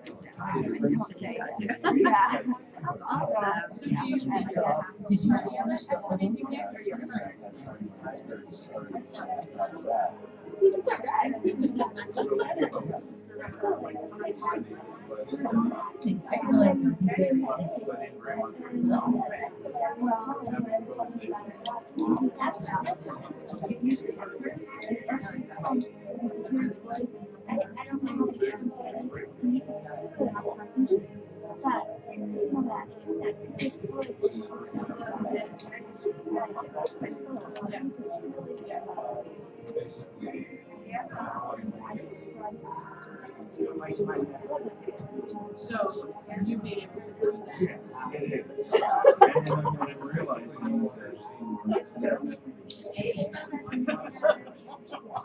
I don't.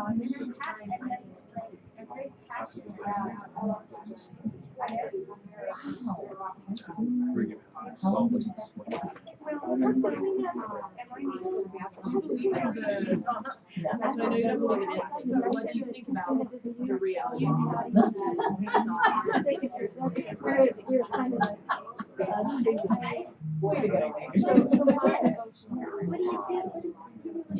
when there's a reaction.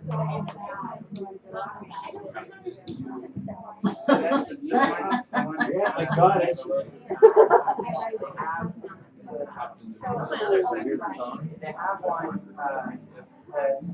that's a little bit wider. But it's cool.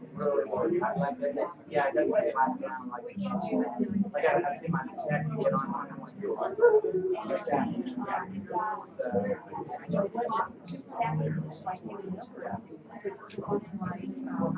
Just having a discussion, say, does she know about No, and I totally get that. I was just wondering what your actual how they were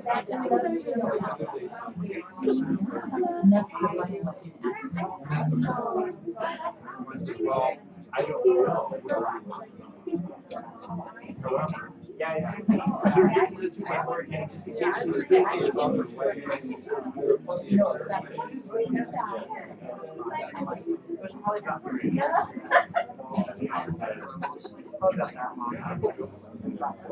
just like the that might go that way. But I'm like,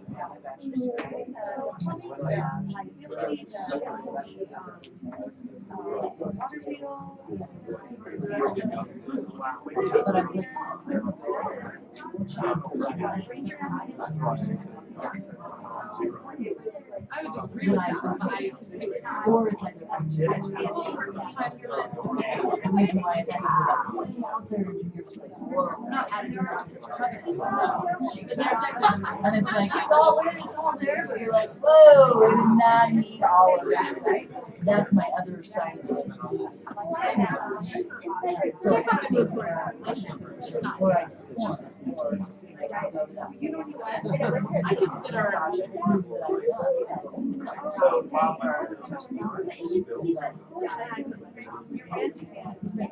and for some part of me, That was my version of normal. although when I see it over there, I think I do.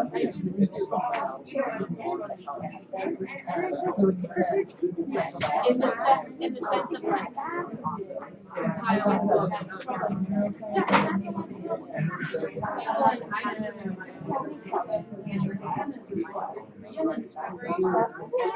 I mean, I go back to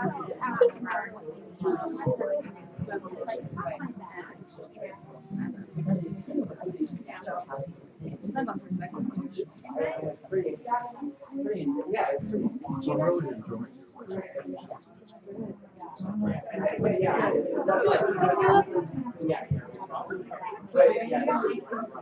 I have some. Do you like I've got some methods. Either of these interest you?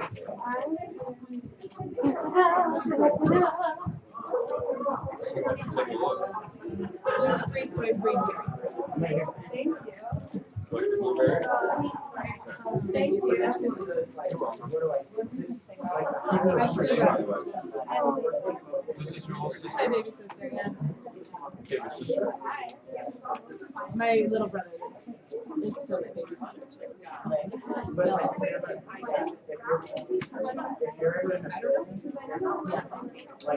Is he? Good.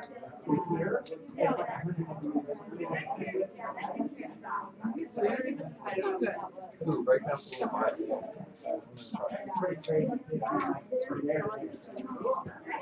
Why didn't she just fix him? He was sick the other day and she called me.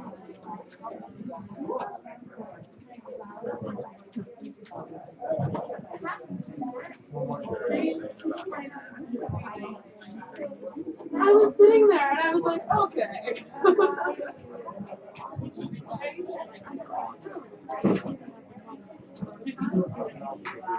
3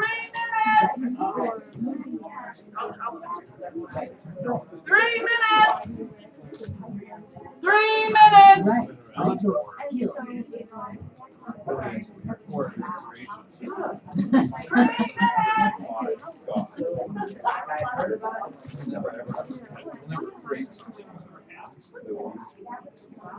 Oh yeah. Which is a good news. That we already have all What the he was information. saying that could be possible here. Is We can down. actually do it Yeah. now. Yeah.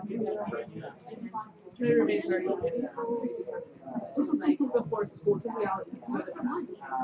This morning I was like, here, come here.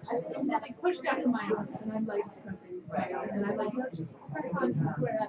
And yeah. So we have one of the things is I thought about going to I told her about it. So 2 minutes!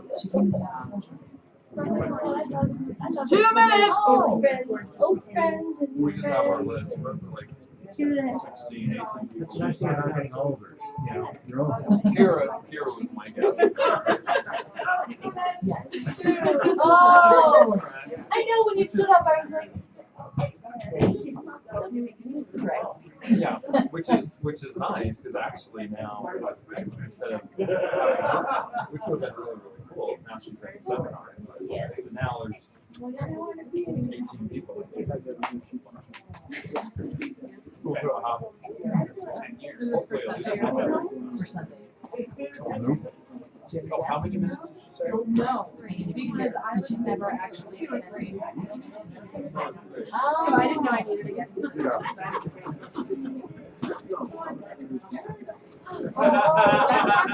It's like this.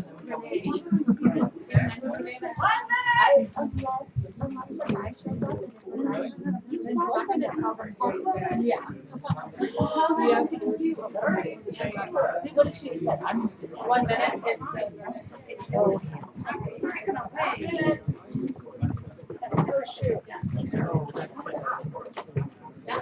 They are. Thank you very much. Thank you very much. You realize I'm really hungry. I have a guest coming now. Huh? I have a guest coming now. Excellent. Still looking at me. Bye! You should start out I invited my mother. She'll like it. You should start out with Security wants to take 2 classes with you already, so. Where do you find a corn dog?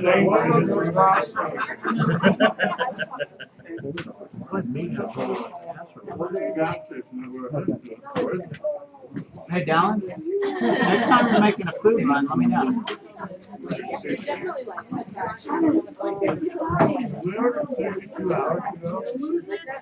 Okay, let me make an announcement.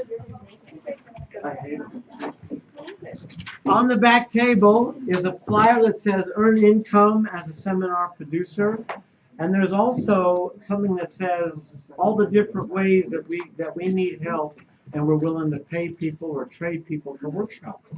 There's a lot of different things. Like, for example, I'm always keep my eyes open for a handyman. Joel knows I need the help. And I'm also on the search for right now for a housekeeper.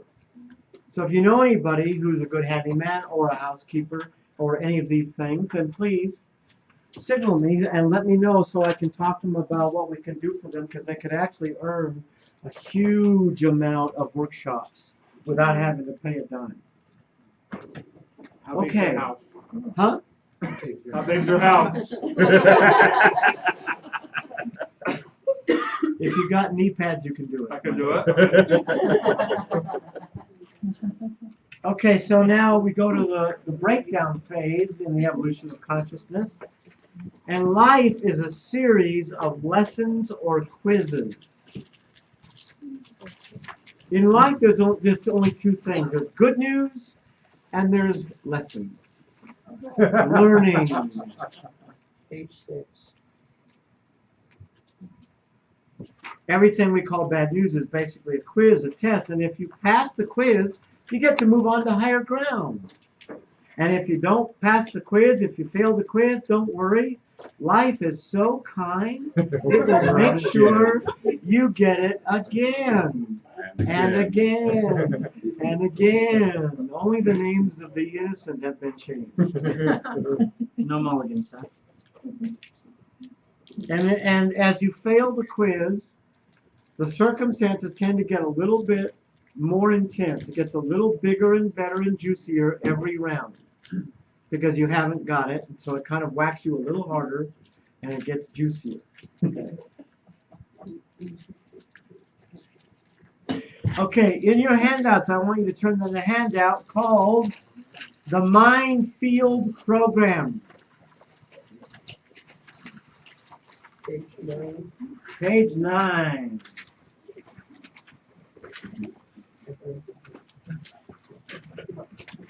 Life is a series of quizzes. You pass the quiz when you honor your truth and ask for what is true at 100%. How to guarantee that you will fail the test and repeat the lesson? I will do what works until or unless. Now you fill it in with your emotional trigger. I will keep my promise until or unless. I will keep my agreement until or unless. And I want you to start filling this out. And by the way, let me just say at this point in the game, now that you're beginning to really look and dig a little deeper, you just want to know that if you're more committed to looking good than looking, you're not going to get hardly anything out of this workshop. If you really want a lot out of this workshop, then you need to really look. You need to identify. You need to really dig deeper and tell the truth about what it is that's in your way. So this is a perfect example. This handout is a life changer.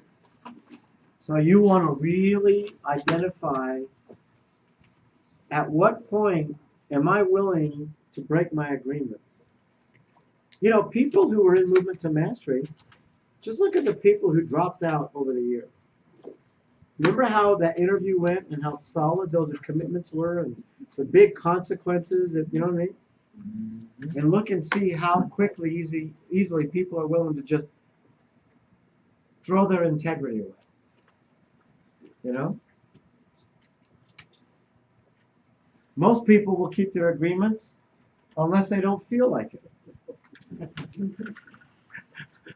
Something better came along. Can you give me because I'm really not getting the point I'm talking. Raise your hand if you get this, and let's hear some examples. Matter of fact, I really want to hear the best examples I can get. Okay, Moroni? Well, I'll keep my agreement unless it, makes me do something like out of my way. Otherwise, like a I'm out. If it inconveniences me. Okay, that's a good example in the circumstances, but I really want to hear, in addition to that, what's the emotional trigger that it pushes a button and I will avoid my emotional black hole at any cost? Oh, you want a truthful one? Yeah. Okay. Joel. I will keep my agreement. I will keep my agreement until or unless I feel betrayed or rejected. That's a good example. That's a good example. Like, I won't throw away my soul for anything, but if you betray me, forget my integrity. Casey. Oh, let's acknowledge Joe. That's Casey. I will keep my agreements until my content is willing to be or available to be judged. So I'm facing my black hole being good enough. So until you judge me. Yeah, right. Or Yeah. it looks like you're going to judge me. Yeah. Beautiful. That's a perfect example. Good. Gary. Acknowledge. Holly, you be in charge of making sure that we always acknowledge. Thank you. Gary. I will complete the project until it looks like it might actually make money. Because what's the emotional trigger that's attached to that? The fear of that success. Having what I want. Good. Fear of success triggers off what? What's the emotional trigger or black hole that the success brings up? What's the negative association? If I start to be successful, what's bad that's going to happen? People are going to need me. Need stuff. People are going to need me, and I don't trust myself to draw boundaries. Yeah. And then I get overwhelmed, and then I'm pleasing everybody, and I don't have anything for me. That's real. That's real. Good. Acknowledge. Ellen. I have a question. So I do things until I'm like I just get bored. Okay, well that's boring. So what? I mean, what is that? Do you think that it's like no longer good enough? Look and see what the negative association is for getting bored. Like, I'm not gonna get bored. So if I have to stay with it, and I have to be bored. What's so terrible? There's something really terrible about sticking to something even though I'm bored. Dig deeper, okay? Somebody else. Trista. I will create the dream until or unless I fail, which proves that I'm not enough because I didn't do it right. Right. So which means that you've got a radar scanning the environment to look and see if there's a possibility of failure, and then I'll start to shut down or go unconscious. Good job. Acknowledge. I will complete the project unless it gets too hard. And then I don't feel capable. Or not good enough. Yes, yes. When it looks like it's too hard, then I start to feel like I'm going to be shown as incapable. Everybody will see that I'm incapable and not good enough. Beautiful. Acknowledge. Hey. I will keep my agreement until or unless somebody thinks it's stupid. Beautiful. Beautiful. Good job. Acknowledge. Kevin. I'll do what works until I feel trapped. Because trapped brings up what emotional black hole? Like if I actually had to stay there and feel trapped and keep going, what would be so terrible? Well, that I'm going to be miserable because I'm trapped in a situation where I'm miserable. Right? And How what's does the that black work? hole? Well, my black hole is that I'm evil. And so what is it about trapped and having to stick there in trapped It's about freedom. that relates to evil? Evil people deserve to be trapped. Oh, so it will prove that I deserve to be trapped. It will prove that I'm evil. That you're evil. Who would deserve to be Trapped. trapped in misery? Right. Good. Now here's a really beautiful secret. I'm going to talk to Kevin, but it's true for all of you. Okay, so all of you can hear what I'm saying to Kevin. Every time you find yourself in a project, in a thing that you believe would serve you, but then you start to feel trapped. Like, shoot, I got myself into this thing and it might be good for me, but it feels like trapped, right? But rather than break my integrity, I'm going to stay with being trapped until I complete the project. Guess what it reprograms? That feeling of being trapped. The feeling of being evil. The feeling of not being good enough. Feeling of not being worthy. Yes.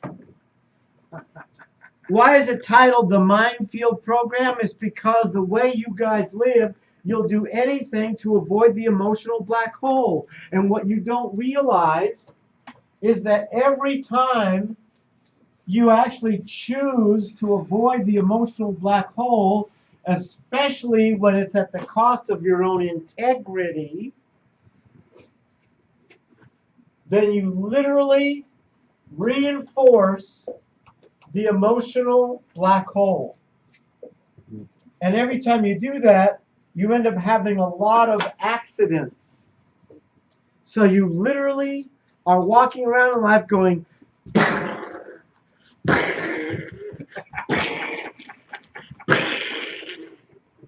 because anything you do to avoid the emotional black hole literally attracts to you people who treat you as if you are evil or worthless or incompetent. Y'all get it? Carl Jung said, whatever you resist persists. So the reason why your life keeps blowing up is because when you get to that point where you could actually stick with what doesn't feel comfortable and walk through the emotional black hole, instead of healing it, you reinforce it because you keep trying to dance around it. Anna's question? Yeah, when you say you attract people that that say treat or reinforce that you're evil, is it just that you attract people that you can perceive that reinforce that you're evil, or they're actually reinforcing that you're evil? I mean, like your reality is your perception. So both. Okay. Both. They happen to be professionals at pushing your buttons. Your behavior invites things too. Yeah. It's like, you've been through the awakening. You remember how people treat me. You would literally attract people who treat you the way that your black hole is, that your emotional black hole is. You wouldn't be happy unless you have droves of those people around to push your buttons. Marie. So I totally know because of another recent experience I had that this situation with my homeless friend is because my emotional black hole is feeling unlovable, and in rejecting him, I feel like or in setting up boundaries and stuff like that, or things like that, I feel like I am saying I don't love you to its ultimate horrible thing. And it's like I know that's my black hole, and I know that's this situation right now. Right. So in not being able to set boundaries because it will avoid feeling like I'm unlovable, then you attract people who make you feel unlovable. And you don't attract anybody. You attract people whose pattern, the way they tend to treat people, is extra good at making them feel unlovable. If your black hole is stupid, you attract people who make you feel stupid.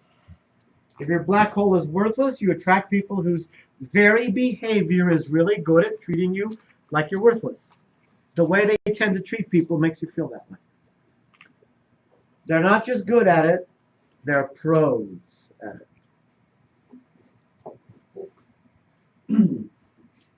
I noticed, can perspective change? Like, at one point, I looked at my life at all these people just standing in line, waiting with the bats and the chains and everything to hit me. And I suddenly realized, wow, I don't need to be afraid of these people. I am grateful that these people are here because I get to learn from them. And as each one came through and it wasn't bad and it wasn't bad, the line got shorter and shorter and shorter, and pretty soon I didn't have these people there. Right. Yeah, you stopped being defensive. You started embracing it. Right.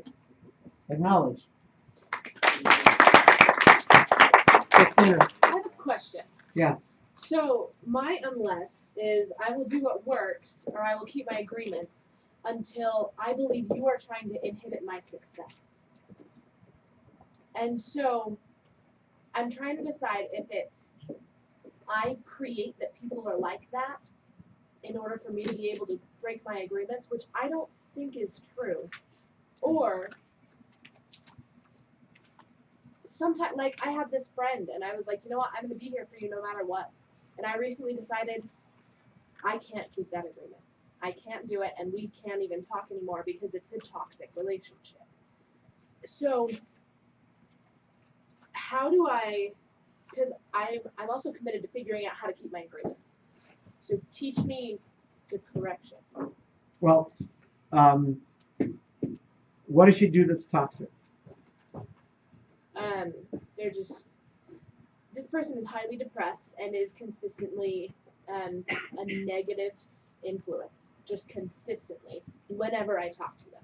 If your objective is to get me to remake that bridge, it's not going to happen. I got it. But I'm also invested in keeping my future agreements. I got it. Because I can see how this happens in a few different places. I got it. Okay. So you know that you tend to attract those kind of people. Are you aware of that? I'm aware that in my past I have been apt to attract that. Yes. To attract people who are downers, bummers, don't try to get me out of the negative. I've got lots of things wrong with me, probably too many for you to fix. Right. Right? Okay? Because you love to fix people. Right. Okay? In my past, that's been my pattern, yeah. That's right. That's right. So, if you turn them down and they say, but I need you. I really, really need you or I'm going to commit suicide. And you say, sorry, wish I could help you. Here's a hotline number. Okay? Yeah. And you don't help them, what's wrong with you? Well, I don't. Okay, so in that case, what's wrong with me is that I am abominable. Yeah. But it doesn't. I don't feel like that's. Like, I feel like I'm capable of turning them down. I feel like I've made new decisions to change that.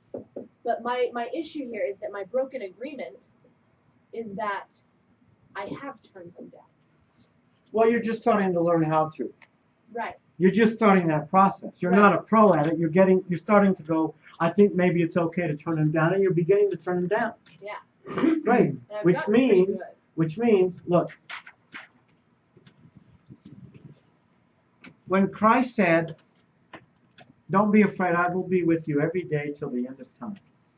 That's unconditional love, okay? And that's actually the truth for all of us with all beings, with all people. We love everybody unconditionally, right? Okay? That's unconditional love, which you and I have for everybody as big as the sky. That doesn't mean I want to hang out with you. Right. Most people bore me to tears. I have no interest in hanging out with you. That doesn't mean I'm mean. It doesn't mean I'm rude. It means I'm honoring my truth. A friend is your needs answered. If you can't stimulate me, I don't want to hang out with you. So I get what you're saying in that I don't have to hang out with those people. And in fact, that's not me. And you don't have to help those people. I get that. I get But that. what you do need to do is keep my agreements. is not make agreements that you can't keep. Yeah. What you need to do is feel abominable Yeah. and release that stuff. Yeah. You know, go through it and let it go. Keep getting on every new level how you're the opposite of abominable. So Isn't she being a great demonstration? This is great. Perfect. Slip with a 10 later. I still, so in feeling abominable, but I'm still missing how, so in my head, my broken agreement is because, sorry.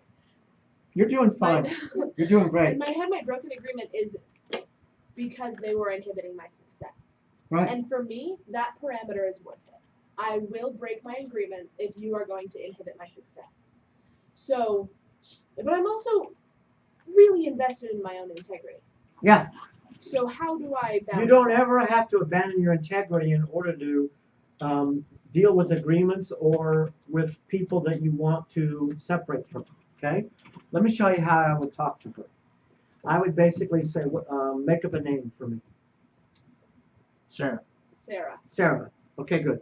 Say, Sarah. Not you in the back of the room, Sarah. No, not our Sarah. I would say, Sarah, I love you to death. I think you're amazing and wonderful. And I made an agreement with you that I would always be there to help you. And I just realized I need to renegotiate our agreement. Because I really don't want to keep it. It's not true for me to keep that agreement with you. So I want you to let me out of it.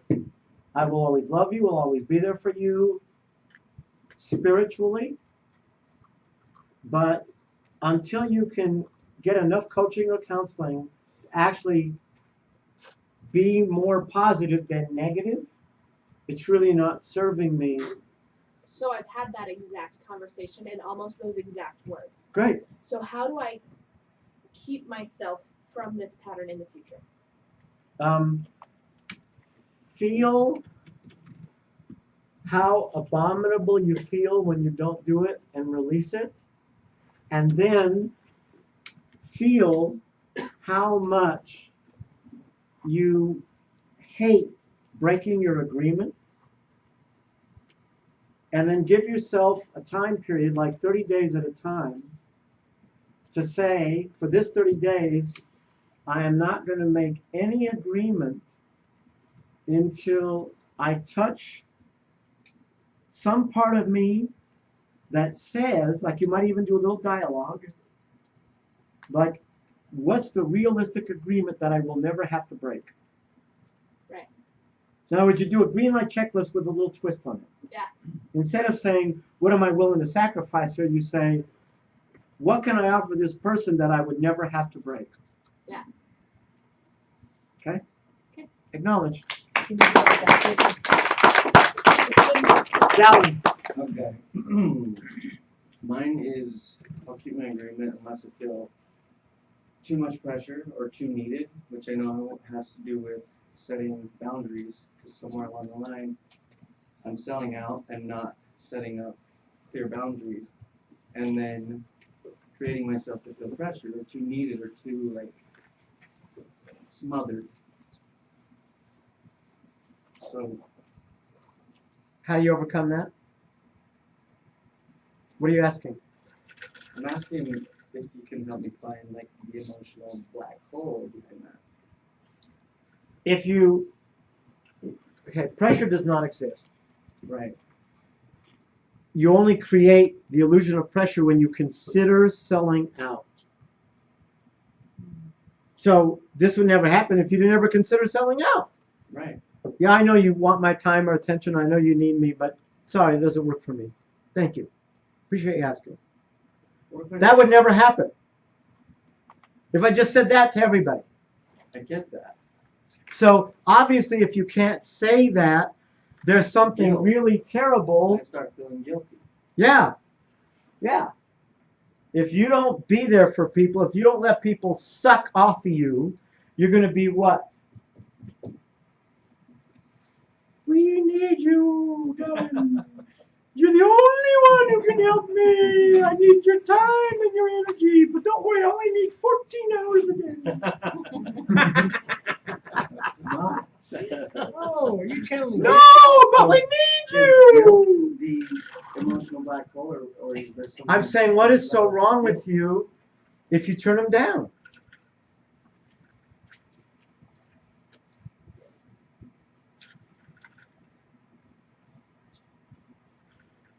Here's a shortcut. What were you afraid your dad would think of you?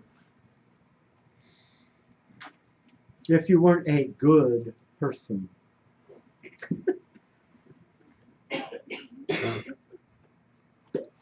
You all can apply that, by the way. It's a little hint for all of you.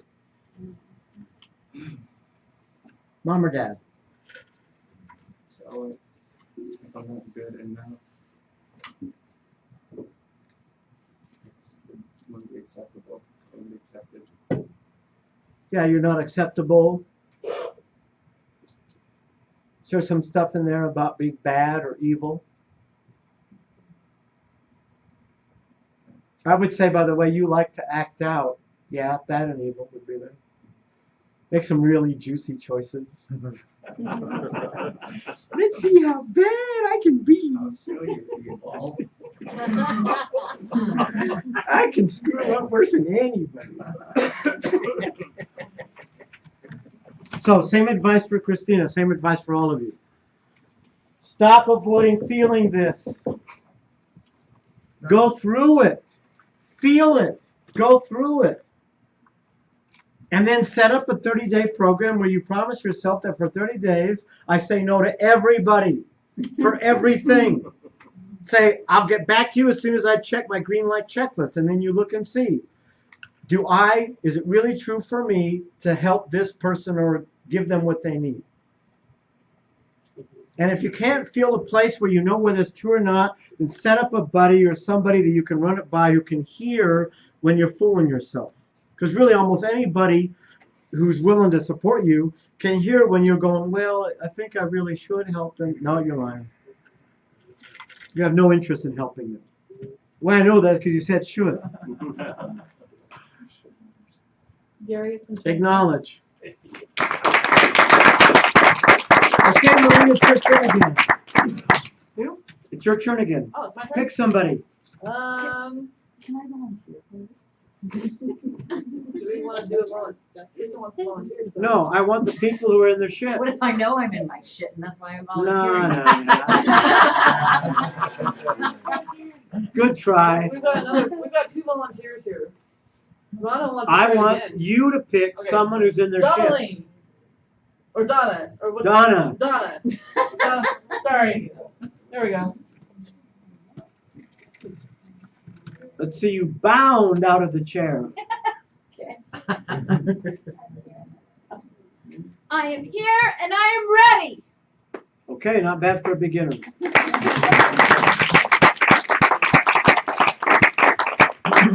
Next time we call on you, do your best to do better. Okay. Okay, I'm going to tell you one more thing before we show the rest of the other part of Global Brain. I mentioned this before, okay? There are basically rounds that you're going to go through when you confront an issue. Like, you're going to fail the test several times as the test comes up when it first begins to come up. because it represents an emotional black hole. So you're going to have a breakthrough at some point on that issue, which means, in essence, you'll have a revelation and you'll basically make a new choice. To honor your truth instead of betraying yourself. But before you go through the breakthrough, you're going to create frustration and pain by creating rounds of tests, quizzes, where you will fail the test. So here's round 1 and 2 and 3 and 4. And at some point, hopefully, you'll have enough pain going on that you cleverly created that you will finally create the choice. And then at some point, the teeter-totters, and you make a choice, and you have a breakthrough. You say, I'm really going to do it differently now. Okay? And then you typically will get tested a couple of times, rarely 3 times, but usually another couple of times, where the same exact situation will come up in your face. I'll tell you what I'll offer you.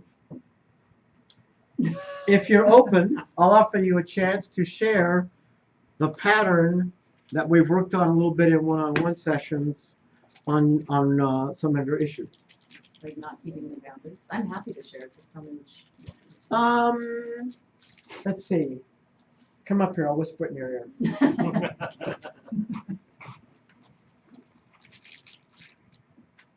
Oh, stop. You don't have to.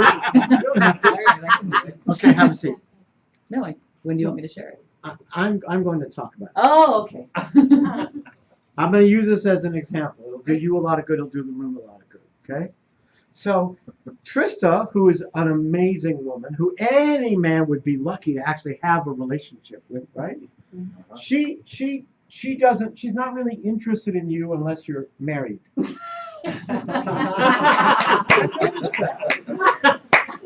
Why pick a Prince Charming who's available and single and interested in integrity? You know what I mean? And keeping agreements. You know, when you can find men who are married and whose wife they sold out to get with, and you know they're lying to themselves about telling the truth to their wife for all these excuses like I can't tell her the truth. Now you really appeal to Trista. And she's slowly beginning to become aware of the fact that, I'm not really helping these men. Because she thought that at first. And I'm not really serving them. And I'm actually kind of hurting the men and their wives because they're fooling themselves. Right? So she will fail the test until she makes a breakthrough, a choice. And she's already started to do that. She's made some agreements where she's gone to people and said, I'm sorry, but I can't keep this going. And, she's on her way. But I'm telling you, she's going to be tested. She's going to have a couple of guys who are so hot and so married and so bored with their wives, but chicken shit and don't want to tell the truth and get out of it, and, like they should have done 10 years ago. So when you're tested again and you fail again, does that mean you didn't actually make that choice? No. I've watched several times in my life where I actually had a breakthrough and I failed the test after, and it pissed me off so bad that I I remade my agreement, and then it stuck. So let me tell you what happens.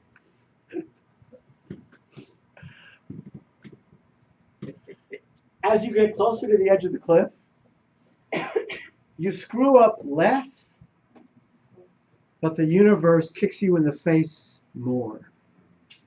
You screw up just a tiny. You can lose a business. You know what I mean?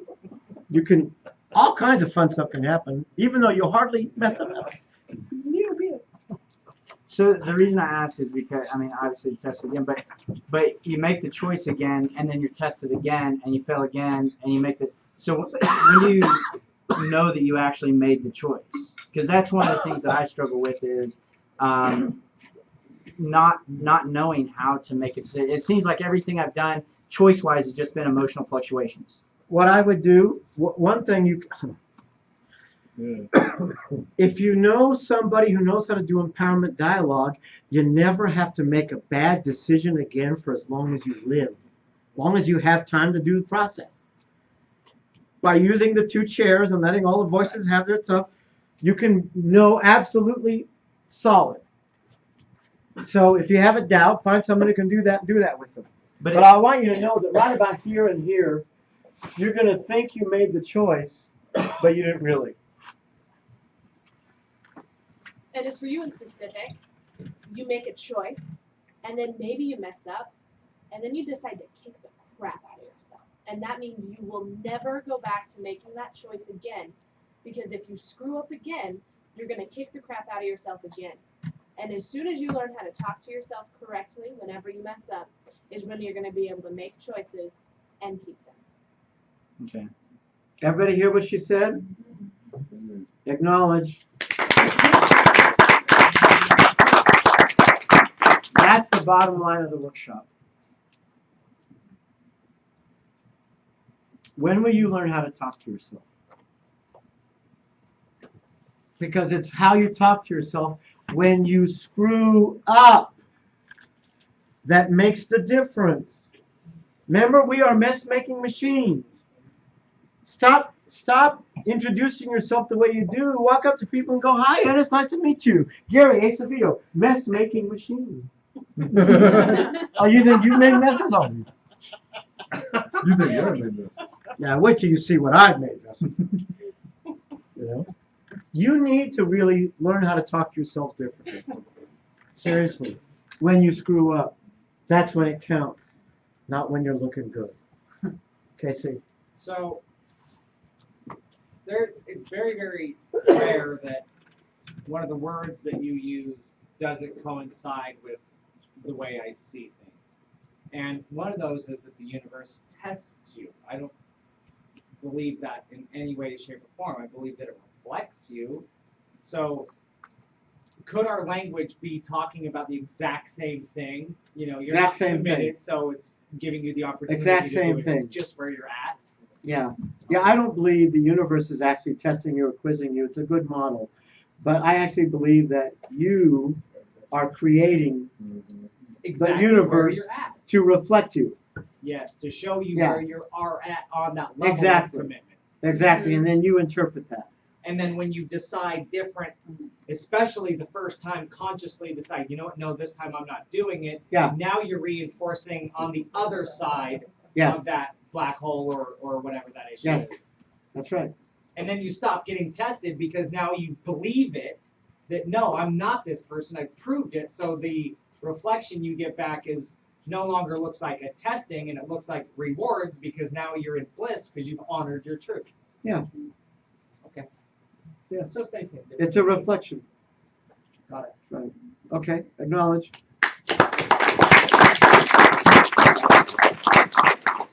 So I realized the other day what Christina was saying.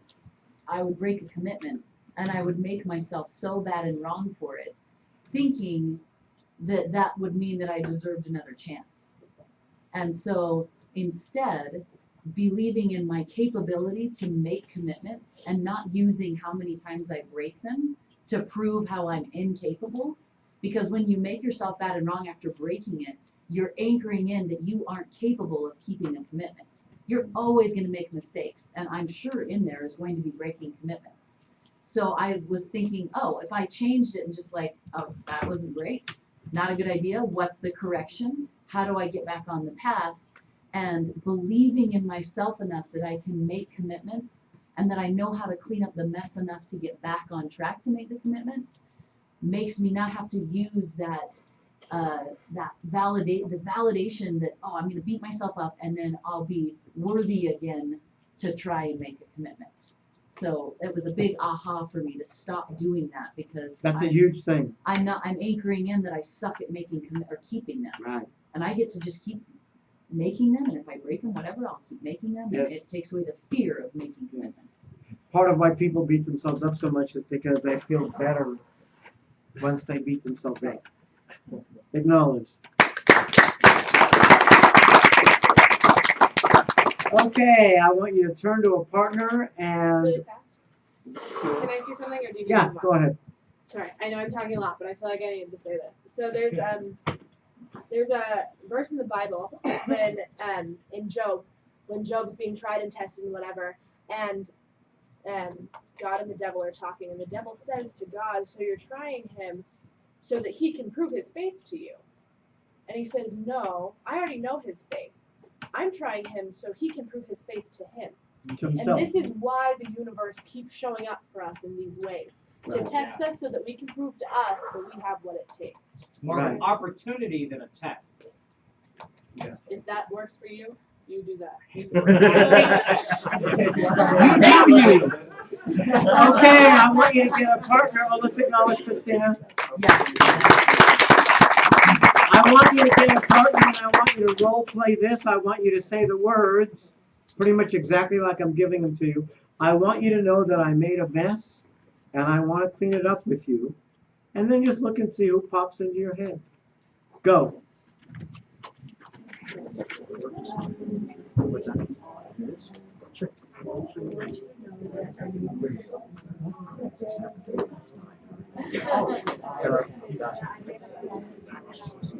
Go ahead, put it.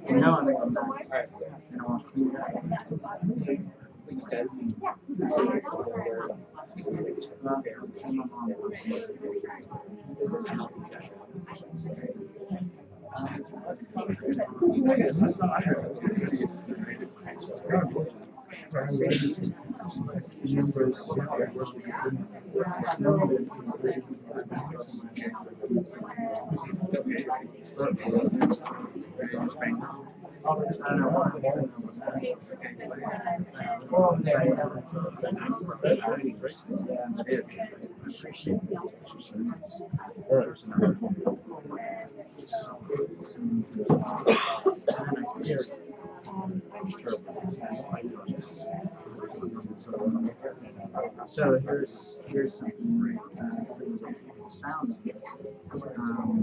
That's what you do whenever you want to.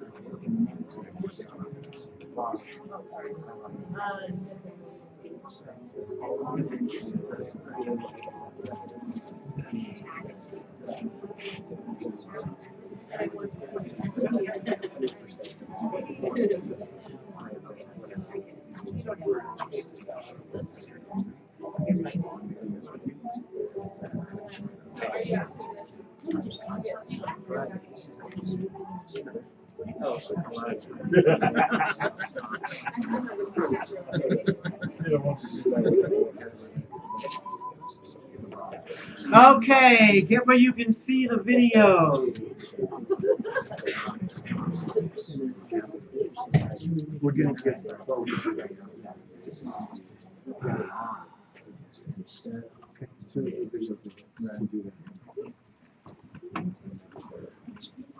This is part of the global brain, and remember you have notes on this in your handouts. Lights?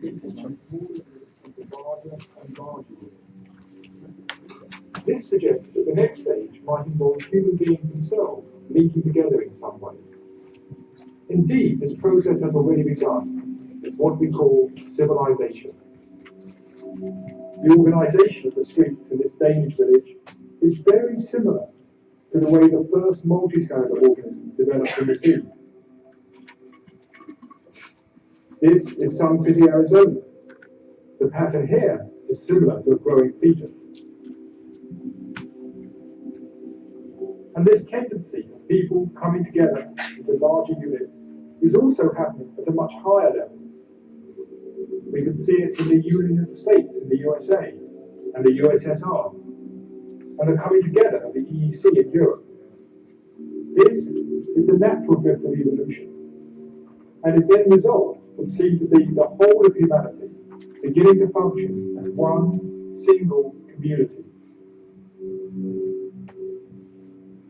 As well as this linking at a physical level, we are also beginning to link together at a deeper level. As a result of the information explosion, telecommunications, and the birth of computer networks, we are beginning to exchange information with each other wherever we may be. We are beginning to share our thinking. We are beginning to connect up mentally. We are beginning to link mind to mind. And as we begin to understand each other, an even deeper level of linking is occurring. A linking of soul to soul. We are beginning to appreciate our essential unity and oneness. So the next stage in evolution could be humanity beginning to link together, physically and mentally, beginning to work and function on many different levels as an integrated system.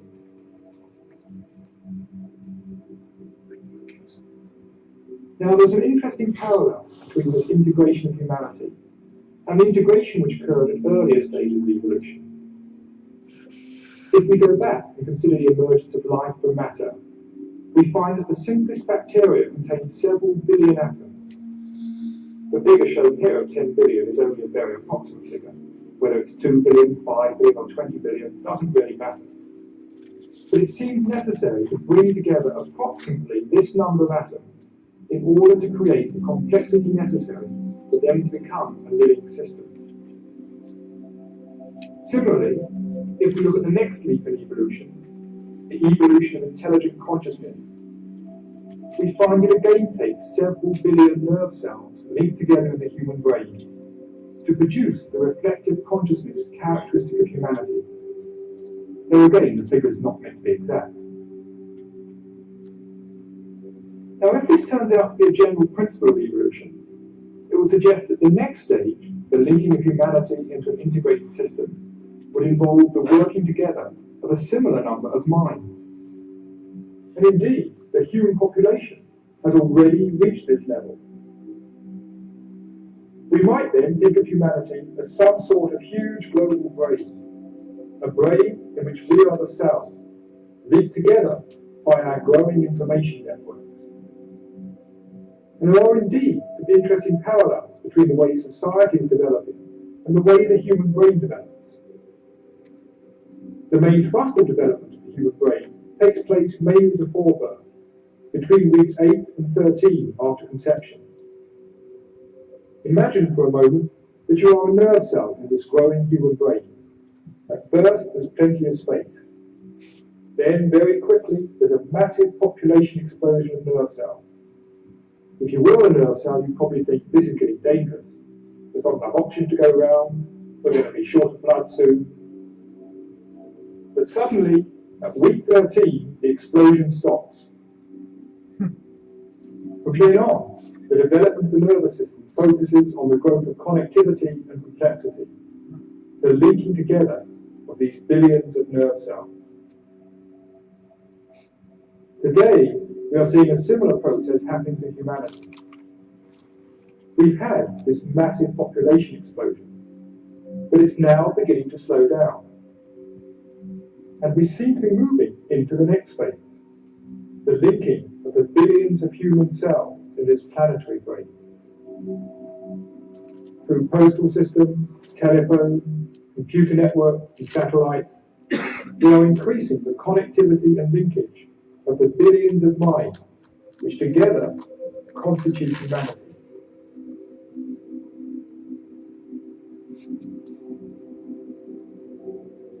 Now, all I've spoken of so far is the good news. But that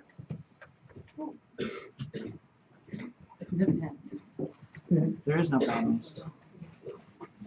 More lessons. Okay, I'm going to do a demonstration that I like to do to show the truth about our emotional black hole. Gary, Okay? it's been 20 minutes. Thank you. Pick somebody. Jane, pick somebody. I'm Lisa.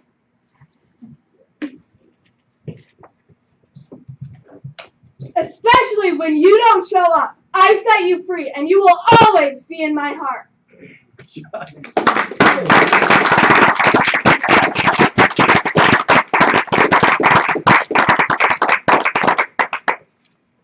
So you'll learn more about this on Sunday, but I learned through some very extraordinary experiences that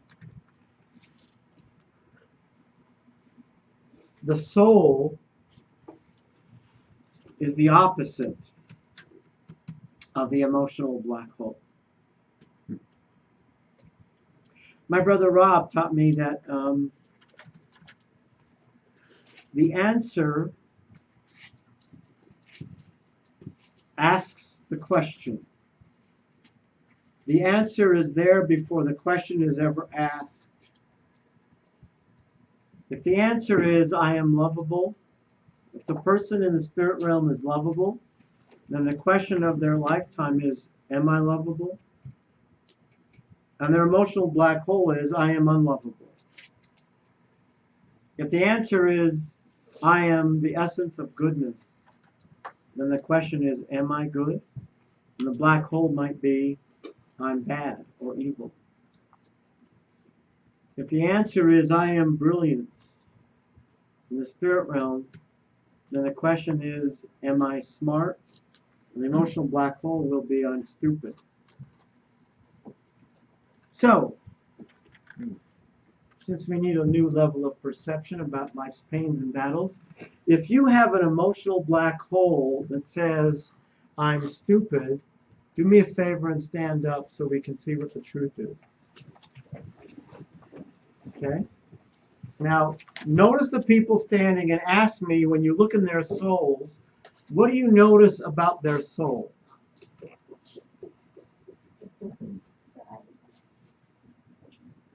Yeah, these are the most brilliant people in the room.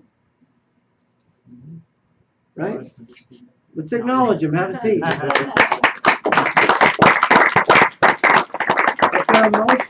If your emotional black hole is something about being worthless, then stand up.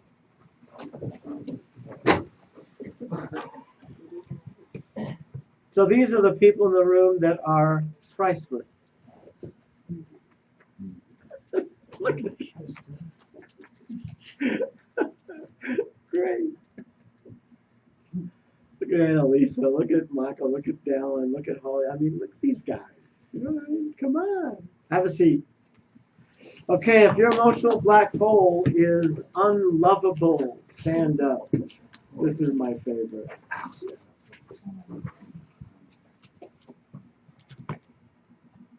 Look at how adorable these people are.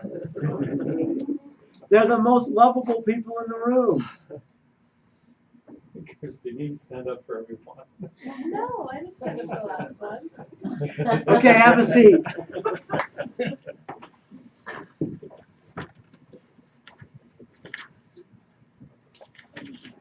You didn't get my emotional black hole. Well, I'm just doing some demonstrations. Yeah. You just forgot. Yeah, that's my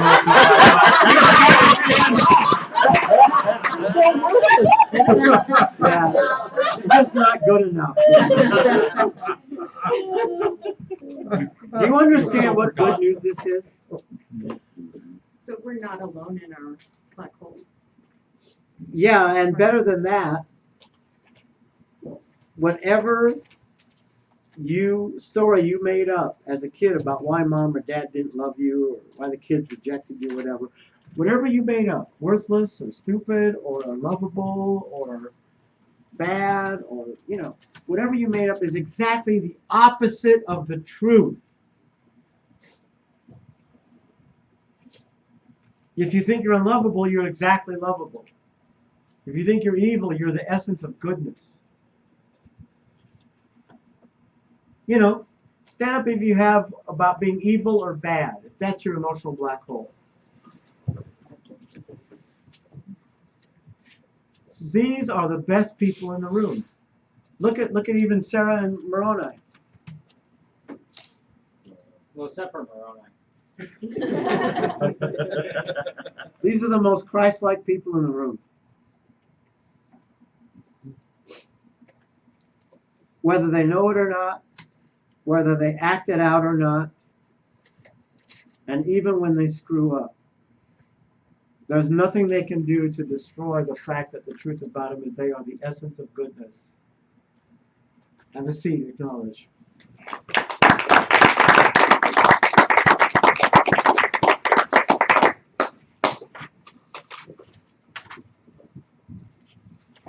I remember when I got it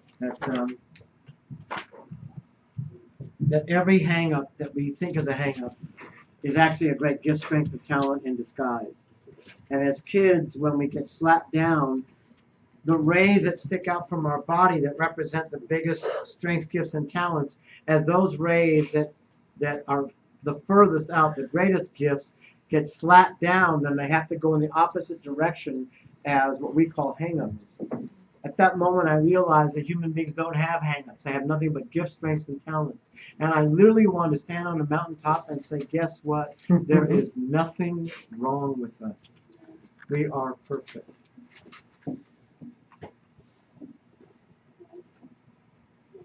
Okay, now we're going to move into the fun part of the night, which is called Embracing the Brat. All right.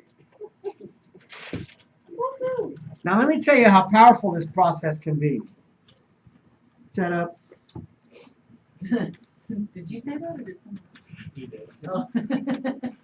We're just having some fun. Oh, yeah. You know, you guys still remember Pinnacle's presentation? I lost. Who kept getting the points? Who kept getting the double points for The right team. setup? Was it you, This Joel? North team. Sandra. The right team. So this particular process is so powerful that it is the key to overcoming the resistance to doing what would produce better results. Overcoming procrastination. I have story after story of people who were going down the drain and then they did this and they learned how to overcome procrastination. This is how to overcome negative emotions so you can now speak effectively and get through to those you want to influence. Okay?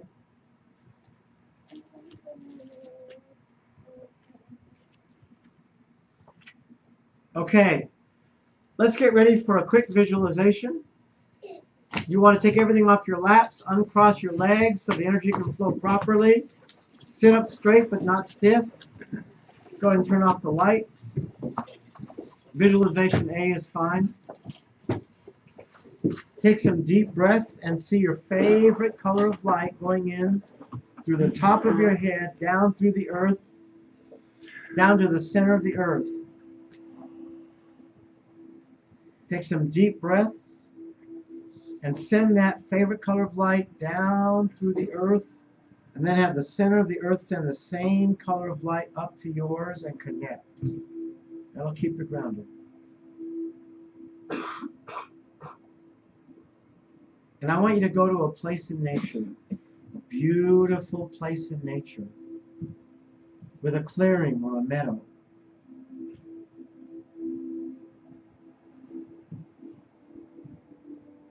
And in your place in nature, a little boy or girl is coming off in the distance, and you know that that little boy or girl is you, your essence, about the age of 4 or 5. And as they get closer, watch the way they come towards you. Look in their countenance and see the sparkle and the aliveness and the vitality and the full self-expression, their ability to feel everything through and through. And in your place in nature, you are the witness. You are your highest self, your sacred self.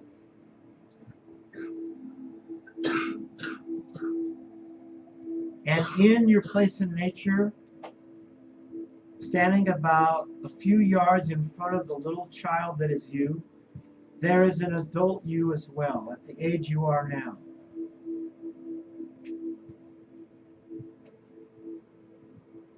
And I want you to think of a mistake you've made lately.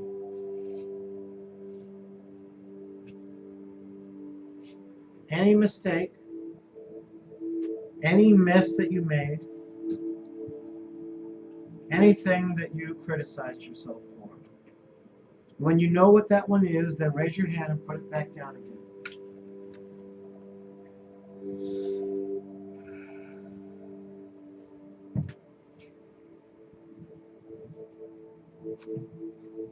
Now I want you to notice that the adult in front of the kid is getting upset because the child got off track or made a mistake and starts to get critical. And I want you to identify what is the way that you typically might get critical of yourself. When you know what that is, raise your hand and put it back down. What do you typically say to yourself when you get critical because you made a mistake or you're off track?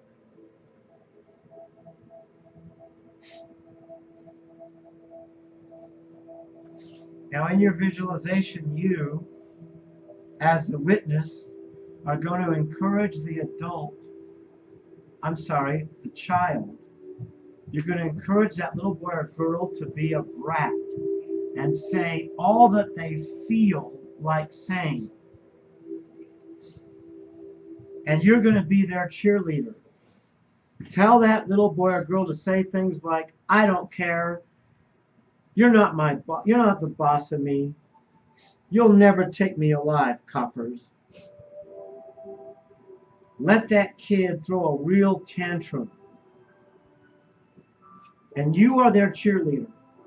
Encourage them to say all those irrational, nonsensical, rebellious, illogical things. I don't care.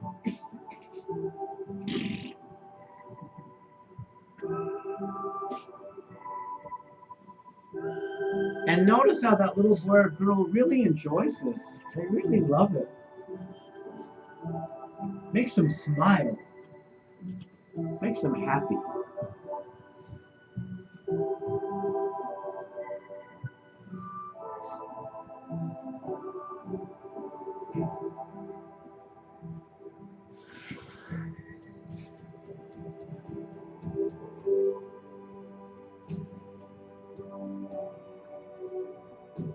Let it go. Don't be afraid to make some noise. If you get affected.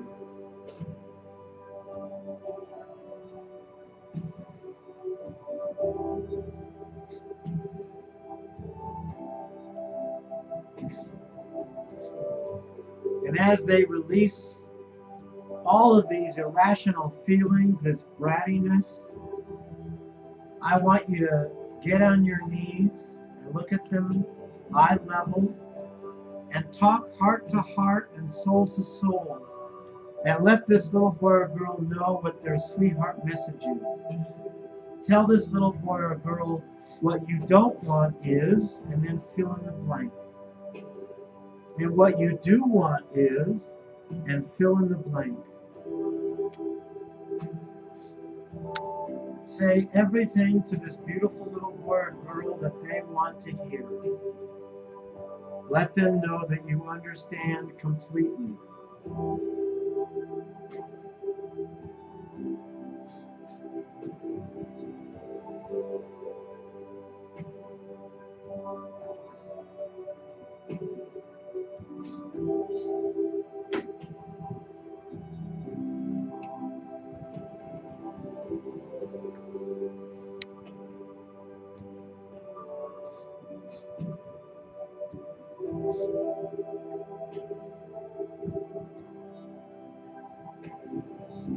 That's it.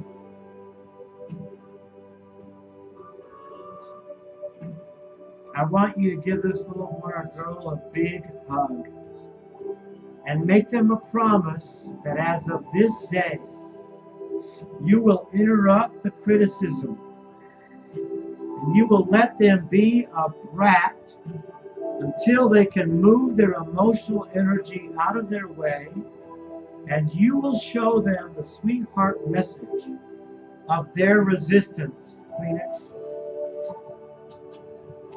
You will show them what they want that is sweet and wonderful.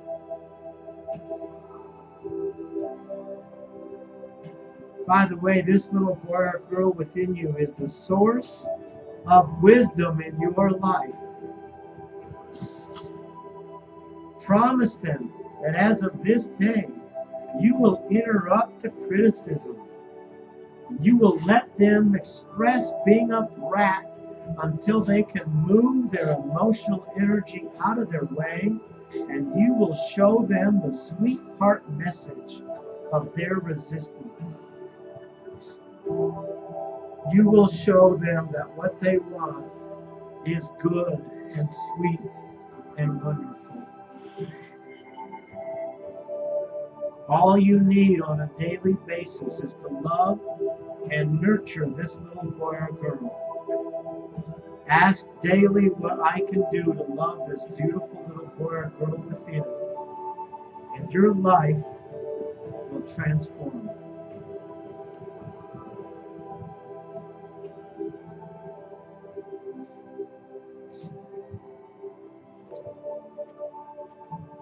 Good. I'm going to count from 1 to 5, and as I count, you will find yourself feeling more and more refreshed and alive and awake and content and back in the room. 1, 2, 3, 4, 5.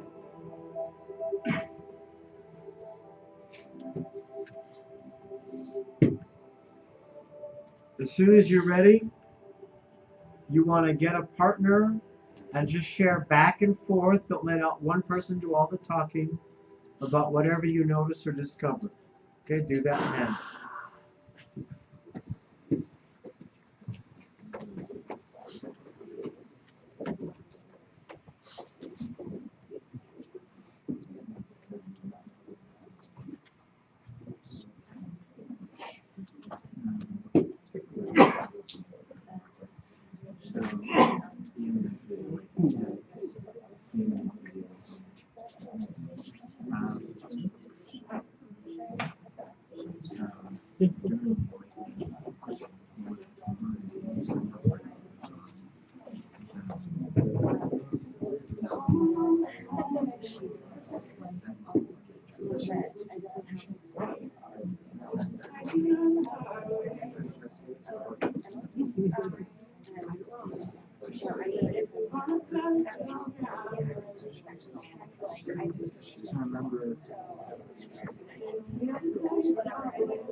Okay, wrap it up.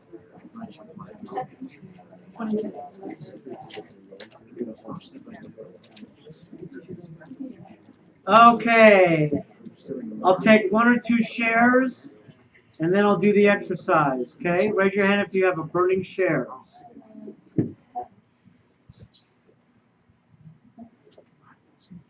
No burning shares?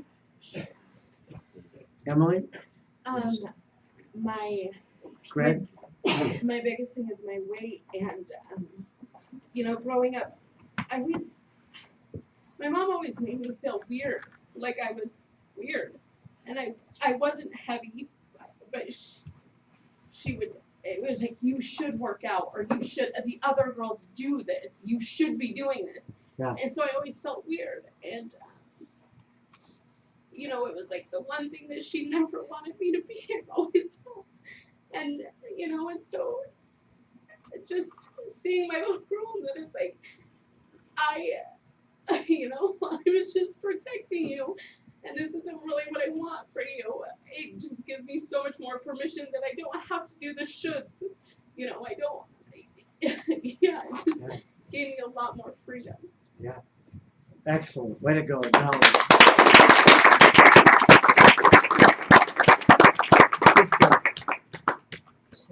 Tristan. I realized that my little girl, after she was throwing her tantrum, that all she wanted to know was that, you know, that there wasn't something wrong with her. There's nothing wrong with anybody else, but there's something wrong with me. Like, I'll never quite be enough. I'm broken. There's just that little thing, which makes me too much too, because I don't fit. And she said, I just want to know that I'm enough. I just want to know that I'm okay the way that I am. And and my parents said, you know, you don't have to do all these things to make it, to prove to yourself that you're enough, to get somebody that's already taken to break their commitments, to prove that you are that awesome, right? Like, yeah. I want you to know that on your own, completely on your own, you're totally enough, which is one of the reasons why I chose to. I wanted the space to not be married anymore, or to be on my own, to be independent, was to know that all I needed was my soul. And so the song came on, and I cut this, I'm happy with my own soul. And that's okay, and I'm full with my own soul. And I am in delight and joy and in love with life and all the possibilities and people, how much I love people. And all of that is okay. I am enough with just my soul. I am enough with just my soul. Excellent knowledge.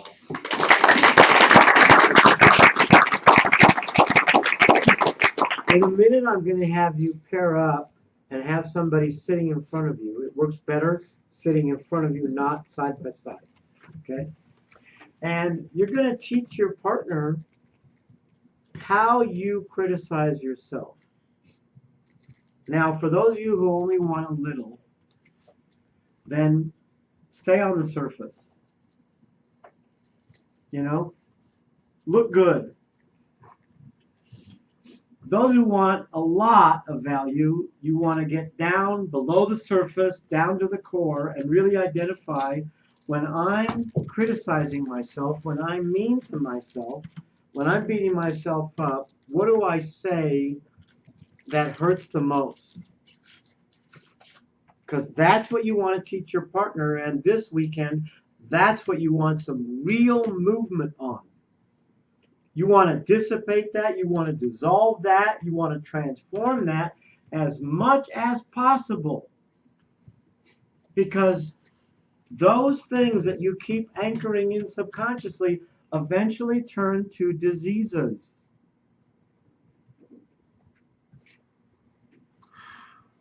You want to eliminate that. You don't want to eliminate the stuff that's on the surface. You want to eliminate the juicy ones. Okay? So, sit facing a partner, spend a couple of minutes teaching your partner how you criticize yourself when you're really mean to yourself. Okay? And you might want to write it down so you can remember it later. You don't have to remember it. Do you still want to do the 20 minutes? I'm going to hold on. Okay. Sit facing your partner. Sit facing your partner and teach your partner how you criticize yourself. Oh, yeah, no worries. my partner? Sure.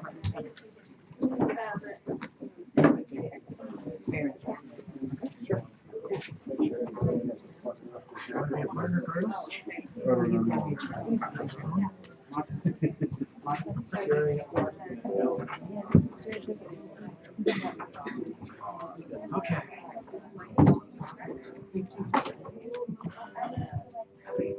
Are we on? Does anybody not have a partner other than Dennis? Oh. It's alright. I can grab my mirror. You have an option to.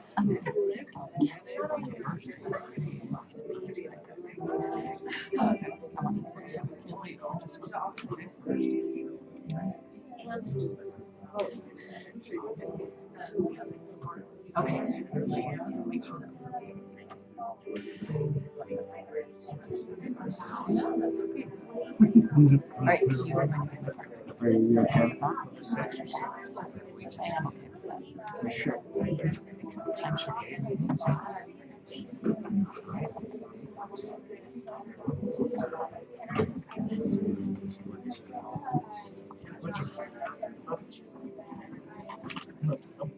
Oh.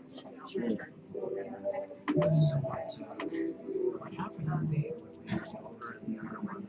So I'm looking at this picture.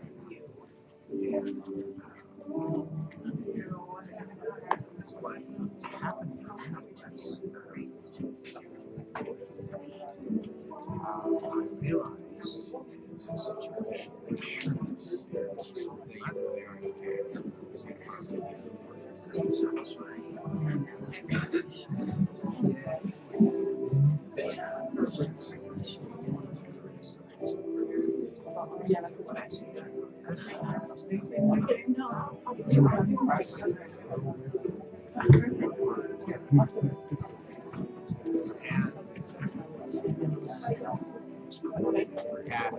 I'm just kind of hung up on your first instinct. That was clear to me. I was stuck on our knee. What was your first thing learning about the world? Exercising frequency. No. I'm going to teach you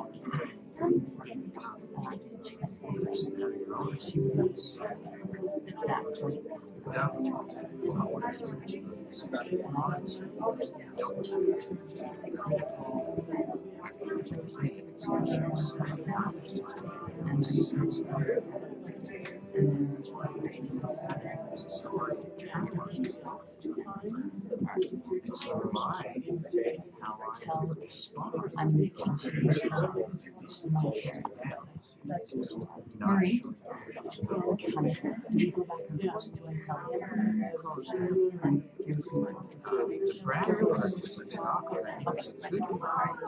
So we're not supposed to be back and forth? You get some clarification.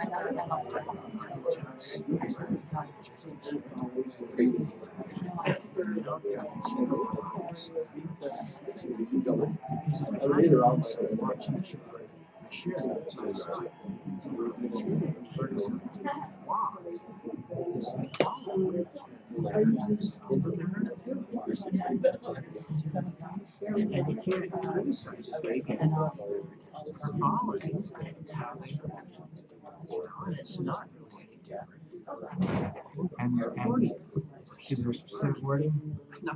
There No, was you're nothing just to start with? sharing what you know, that's basically. Wait, sharing what you know.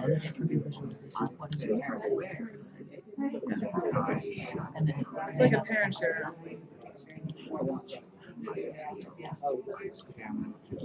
I thought it was like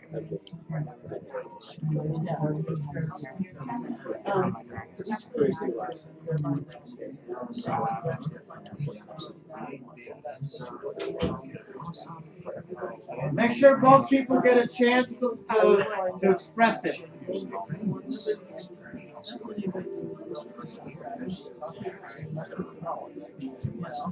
Okay, wrap it up.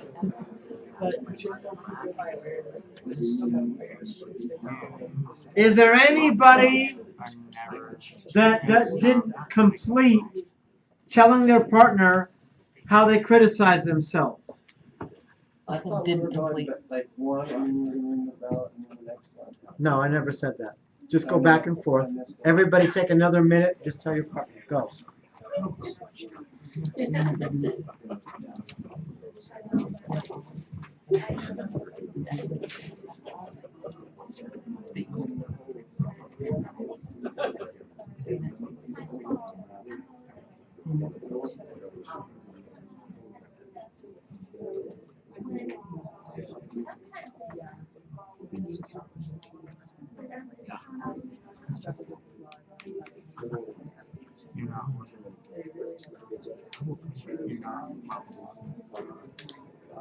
You are allowed.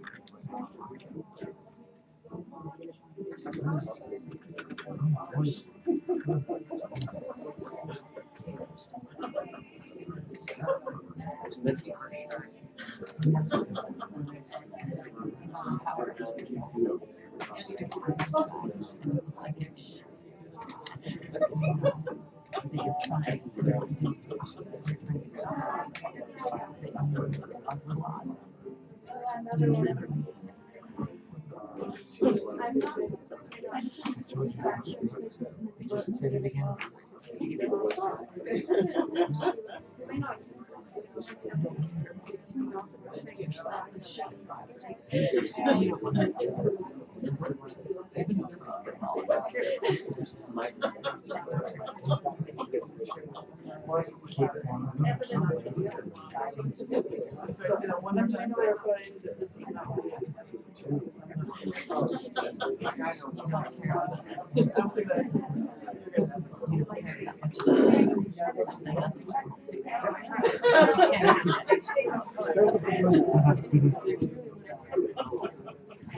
Okay, wrap it up.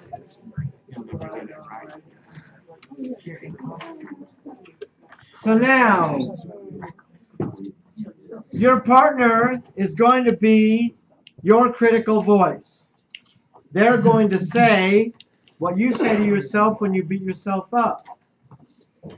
And they're going to keep repeating those different things, and then you're going to be the brat. And for some processes, it really works much, much better to be loud and vehement. So you want to muster all the personal power you can to be as loud and vehement as you can be. So there's going to be a lot of noise in here, and nobody much is going to be listening, okay? Your partner will just keep trying to criticize you, and you're going to be a brat. You're going to say all those things like, so I don't care, talk to the hand, you're not the boss of me, you know, you'll never take me alive, coppers, you know, just be as irrational and nonsensical as possible. Trista? Are we allowed the space for swearing? There's a therapeutic use of swearing, so that's okay. And it's up to you and your personal values. If you feel like you can't do that, then just substitute it the way you would normally do that. So for my own safety, yeah, it's okay to swear. Okay. Good. Thank you. Okay. So I need everybody who's going to be the brat to be as loud and vehement as you can possibly muster. I don't have time to go into the psychology and the subconscious and all that brain development. I'm just telling you, if you can let yourself be loud and vehement and irrational, you will get a whole lot more out of this workshop. Are we going back and forth again? No, this time we're going to do one person for a certain period of time, and then I'll blow the whistle, and then we'll take a breather and let the other person go. I may have missed this direction. Is this the same process where Innes will be his critical parent? No. Just one person is being the Quiet. brat? Somebody's talking in the room. Who's talking? Okay. Just one person will No. be the brat and he You sits- taught him how you criticize yourself. True? Right. He's going to now be you, criticizing you. Okay. He's going to say exactly what you just taught him to do. And now you're going to deal with your voice, not his voice. Okay. Good. Everybody got that? I get it. Yeah. Your partner is going to be your own Wilbur, your own critical Wilbur. And then you're going to be the brat to that. Ready? Go.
Yes. Yeah. Oh God, yeah. She stepped on them.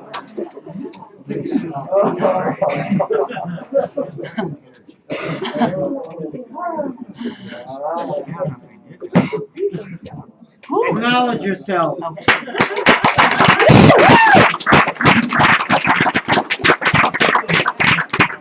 I'll take a share or two. Raise your hand, I'll call on you. Krista? So I usually start out this practice being really pissed off, and I go into rage, and like I'm saying all these angry things. But what got really fun is Ennis would be like he was being the authoritative parent to me, and oh my God, like this brat of like, I mean, irrational, like you said, like anger is easy for me, but being like, oh, I'm not gonna listen to you, like I'm gonna do whatever the hell I want, right? Like being sassy and like over the top, difficult.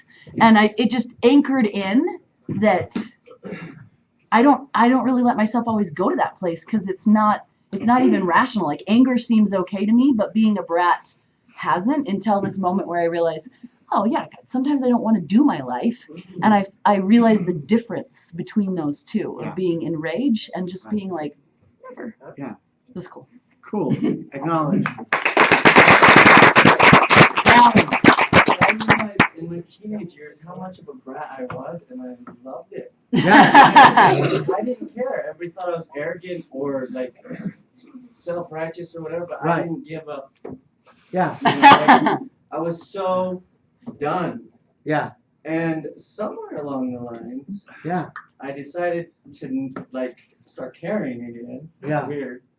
And you know, it's obviously like trying to find the balance in between being a total childish brat versus, you know, caring about yourself enough to not have to be a brat, but just making choices freely.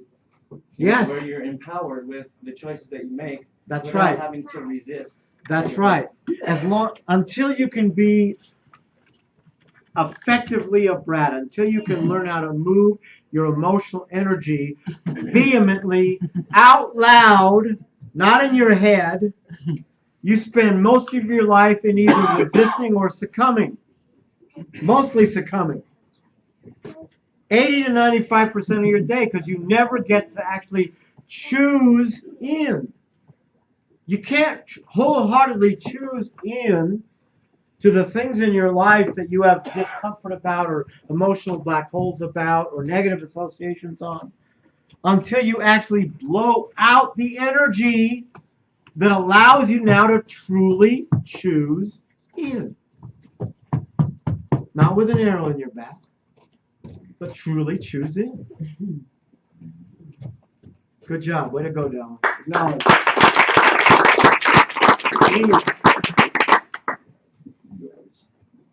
I was pissed. When we started this, I was pissed. I was really pissed. So when I started embracing the brat, oh, I was spitting in Gary's face, yelling at more spitting. And what was really funny, as I was really moving with this stuff, it reminded me of an actual thing that I cannot remember who I had it with, but it was somebody who was disciplining me when I was young, and I was being a brat. And they were screaming at me, and I was screaming at them, and the exact same thing. I started laughing right in the middle of it. And then I was like, "No, there's more!" There's more, and I was like, "No, there's more!" And then it just shifted and moved. Way to go! Way to Yeah. go, dude! Acknowledge. Just as an observer, I just noticed that my brat is way too quiet, and from there on, Yeah. my brat is going to be loud because that is where the good stuff is. When your face turns red, man, that's where the good stuff is. Beautiful. Acknowledge.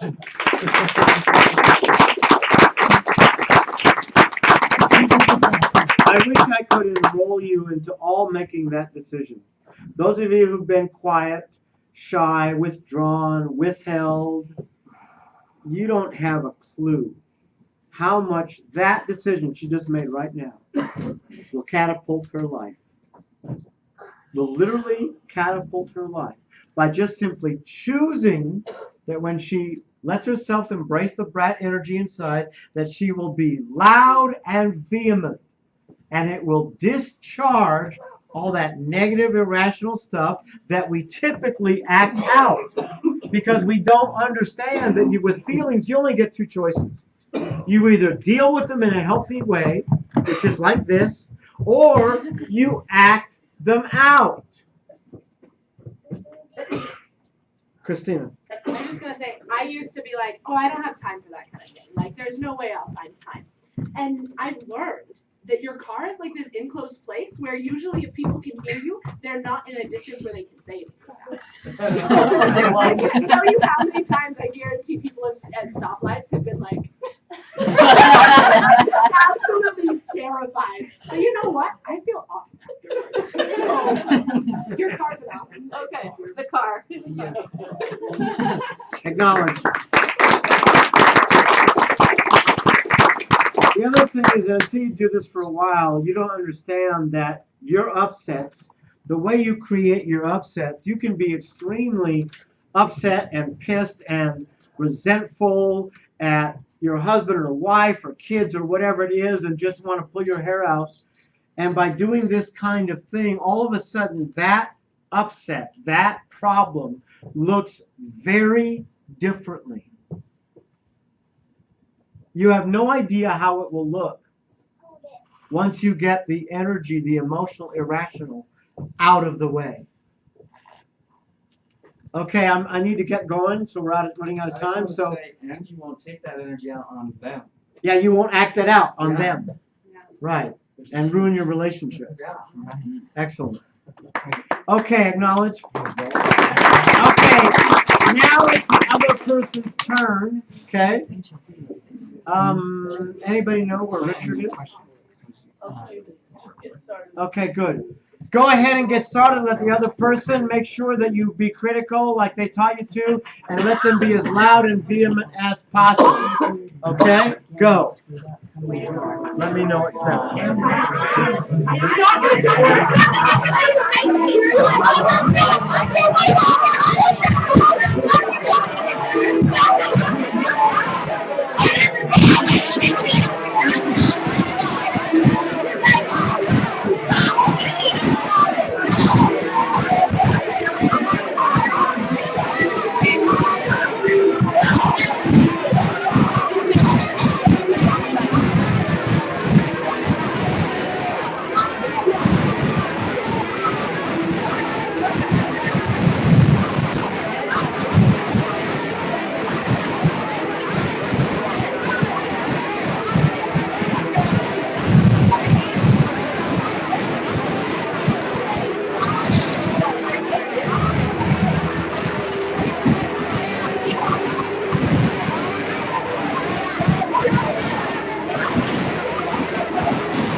Oh my god. Have a seat. That was awesome. No, and when we're shutting Oh, are you kidding? There were moments where you were just all. It didn't last the whole time. That's what you know. Okay. Go ahead and get where you can see me. Let me move our Everybody get where you can see me. Okay, Sandra, burning share. So I've done this several times. This is the first time I got it. Yeah. And she was so freaking persistent. And it's like, I am not listening! And I ran away from her and everything. And it's like, I finally got, I am so wicked to myself. And if I would run away from my own critical voice, the way I was trying to run away from her, it would make all the difference in my life. Absolutely. Absolutely. What I'm trying to enroll you into, Sandra, is that if you will make this a consistent practice, it will dissolve your self-criticism. I was sharing with Marie, imagine what it would have been like for me, like your grandparents and your great-grandparents, if I had to live with the voices in my head when I was 19, where every other thought was self-criticism or insecurity. And what if I had to live that for the rest of my life? Like many of you are right now. What if you have to live with that for the rest of your life? You don't want to live with that. Make this a consistent practice. Watch the negative thoughts dissolve. Thank you.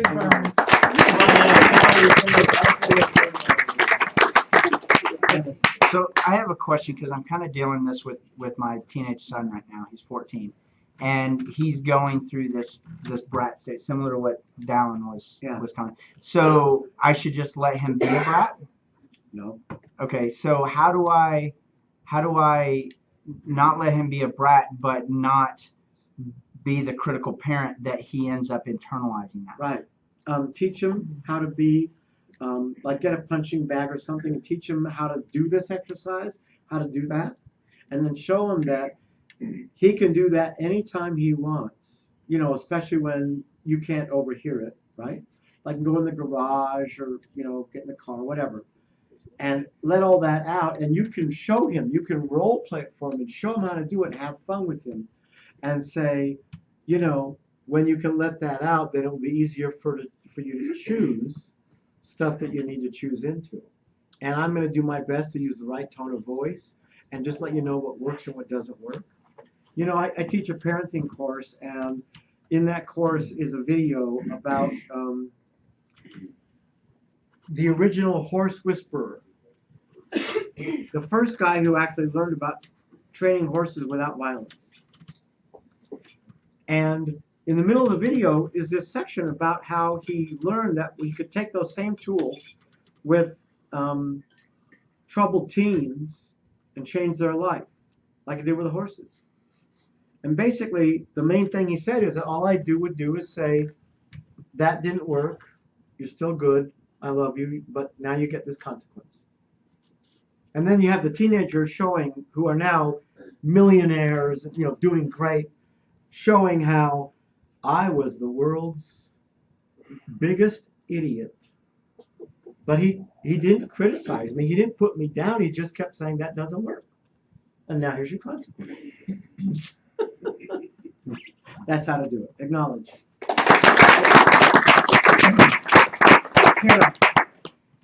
So when I at first was the person who was criticizing, I was like criticizing myself in my own head, and I was like, oh, I'm like forgetting, and I like I can't think of enough things to say, and I stopped talking and like had to think about it. But then when I was being a brat, I didn't even have to think about it. I was just having so much fun with it. Yeah. And I didn't go to the angry point. I Yeah. went to the like, no man, I'm fucking awesome. Like everybody wants to be me, and I don't care what you think because I'm Yeah. awesome. Yeah. And that was great. Like Yeah. having the positive aspect of being a brat. Like, Beautiful. yeah, I'm gonna do what I want to do because I love myself. Beautiful. That's Good great. job. Way to go. And by the way, a little distinction. When we're in the exercise, then there's the therapeutic use of swearing. But we're in the regular group without doing exercise, it's a PG-13. Okay, Michael? Yeah, PG-13. I don't have a voice. I'm sorry. I don't think I've ever sworn so much before. The one thing that I felt, which was very freeing for me, probably the first time I've ever felt it, is by saying no, I finally am free to say yes. Yes, absolutely. Absolutely. You cannot really say yes until you can say no. Way to go. Beautiful. Val and last year, and then I'm going to do some announcements. It's funny how big of brats our critical parents are. You know, it's just their little brat self coming out on you, and then internalizing it and then replaying Yeah. that brat Yeah. towards yourself. Yeah. Good job, acknowledged. Okay, because I know you're all good boys and good girls and you read your packet thoroughly. What are you going to bring tomorrow so that you can have connected breath be a success for you? Blanket, air mattress, sleeping bag, whatever's comfortable. Pillows, air mattress, sleeping bags, that kind of stuff, right? So you're comfortable. Good. Okay. I know. Is there anybody who has not filled out, quiet, is there anybody who has not filled out the High Challenge Ropes Course and Firewalk release permission slips? Everybody did it? Just want to know, if you want to sabotage your Ropes Course and Firewalk, just lie to me about filling it out, because if you don't have it, you're not going to do the course. So if you want to do the course, you better have filled that out. Your assistants were so good. I thought you were the gatekeeper. You're They supposed to. got us. Thank you. Appreciate it. Acknowledge.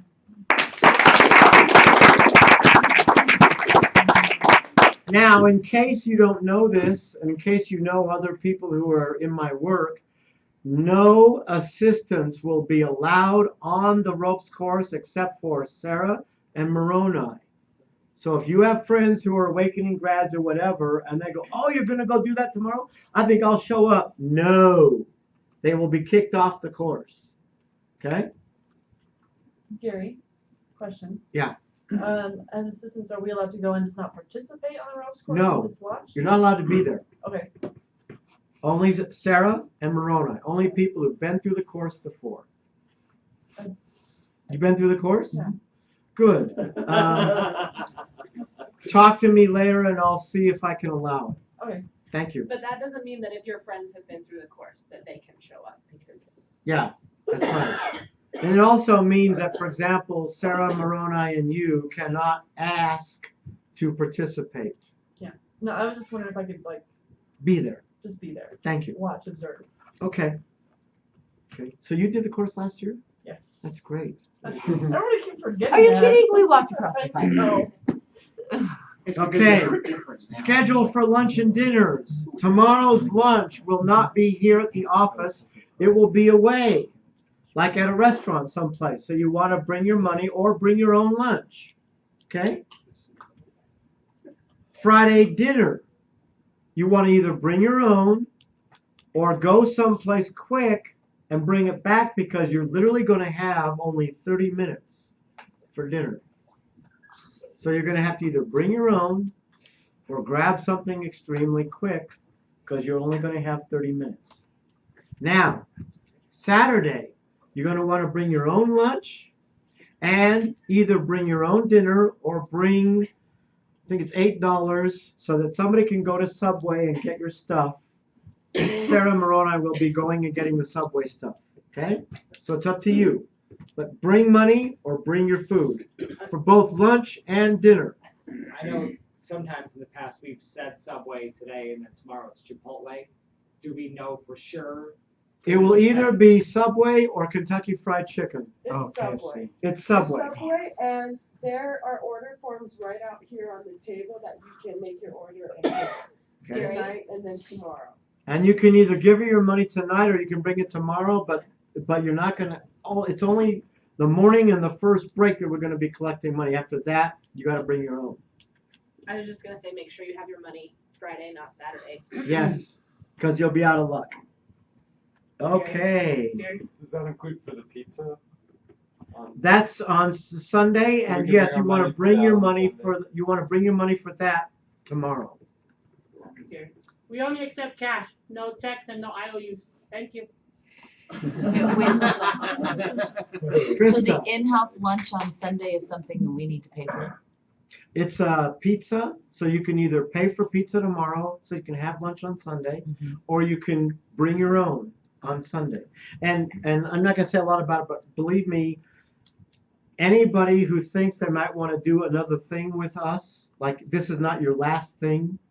If you want to take a next step, you want to join me on Sunday lunch because I'm gonna do something special.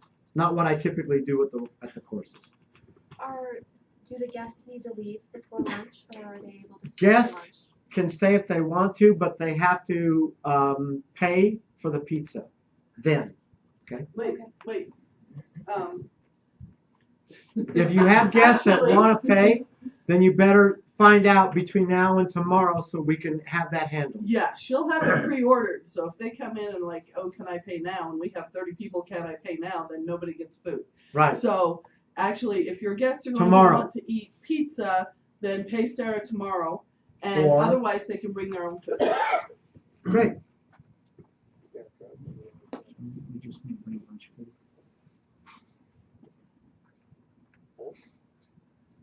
Okay, Sarah, remind me tomorrow that you've got Cam's permission slips in the car. Thank you. Okay, on your way out tonight, I want you to do me a favor and just acknowledge at least 2 people before you leave. Kevin? So for the next 2 days, are we meeting here? We're meeting here tomorrow. Saturday, you're going to be going down to American Fork to the road. So tomorrow we're going to be here the whole day. Yes. And night.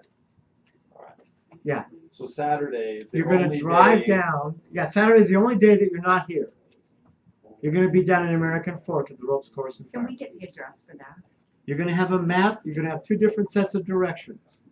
The longer directions and the more simplified directions. Question, Dylan?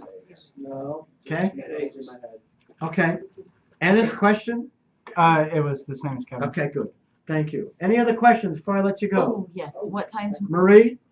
Comment about breath work tomorrow night. Remember to wear looser clothing, no dresses. Would be good. I don't know if that was emphasized at all. Thank you. I appreciate that. Good. And we are here at 9:30 tomorrow. Oh, let me ask you something, okay? I looked over the schedule and I realized the schedule tomorrow is pretty tight because we've got so much to cover, okay? So I want to leave it up to the group. I'll let majority rule.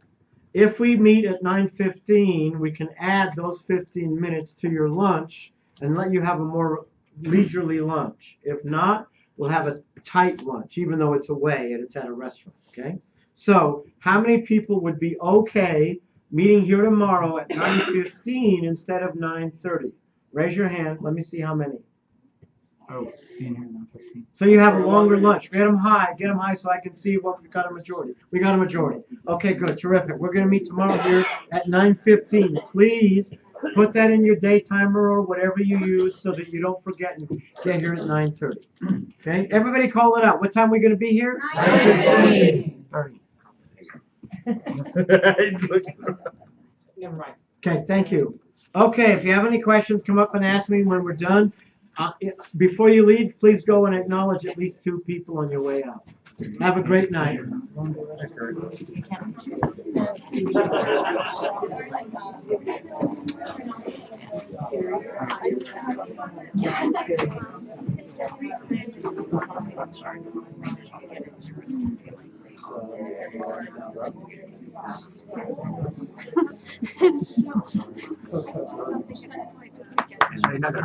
It was strange because I had loved it when I saw you on the yes. And I had been trying to catch Christina.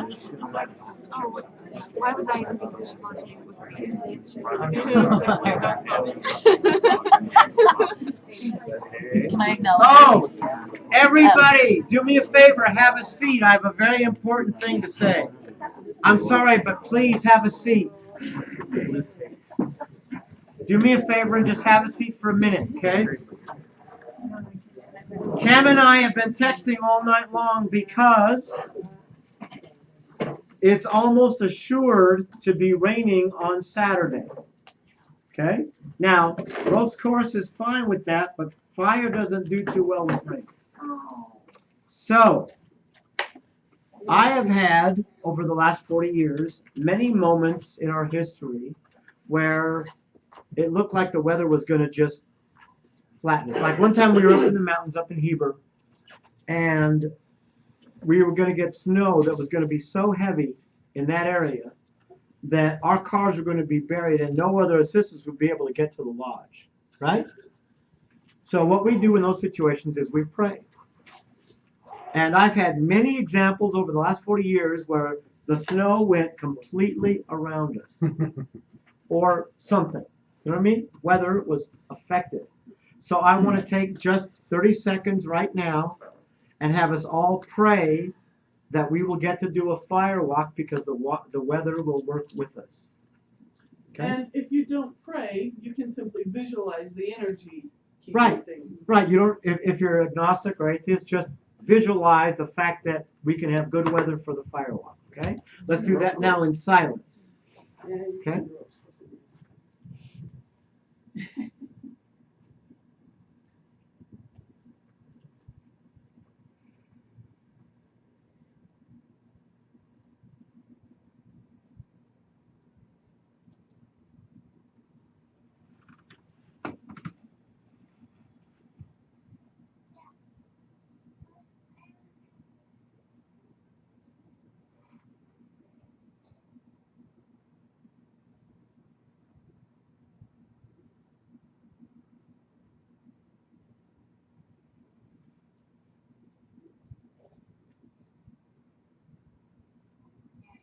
Okay. Continue loving each other.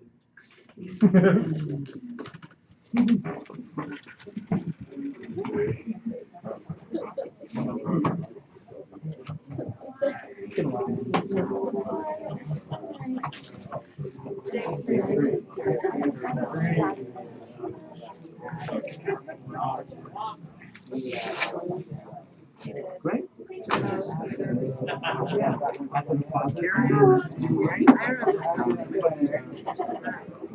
Payments to be determined. So, did you tell me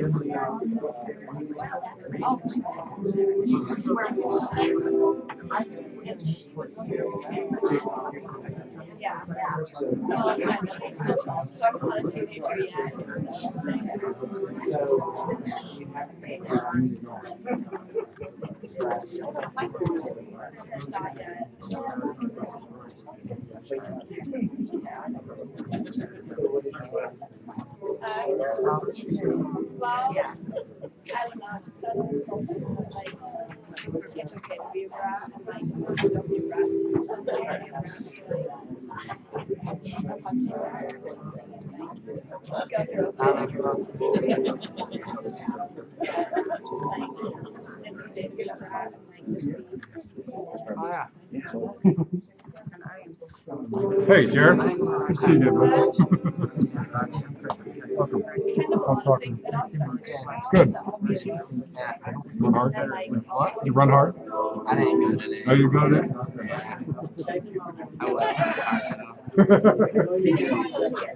All right. Joel, how are you? Forever. How are you doing? It's so good to see you. It brings me happiness and joy. It reminds me of last time we were together. It's a big day outside of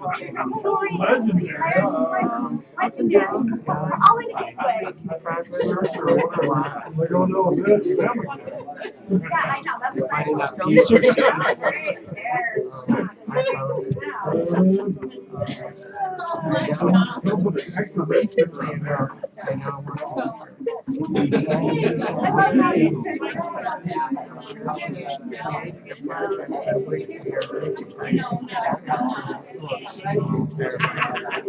That's awesome.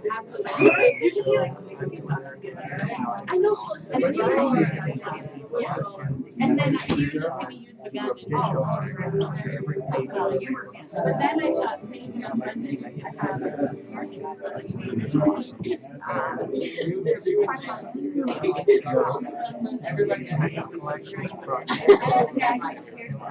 That's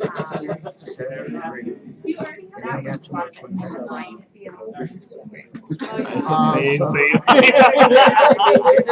I mean, awesome. I'm so excited for you.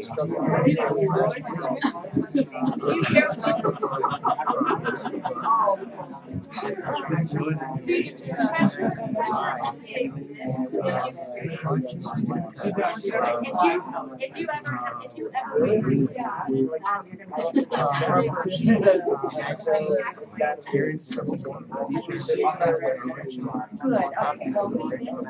So anyways, I'm in the process. See, the thing is, I can see the joy it brings to you in your eyes. So I'm so happy.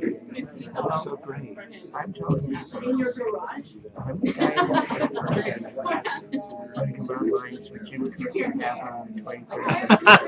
That's awesome. That is awesome. I'm so glad you came. I was hoping you would. It's only $5. She would do it. Yeah, and that's what I told my dad. So like, I can save $5. That's awesome. I'm so happy to see you. Or you could. We'll see you later. Thank you for showing up.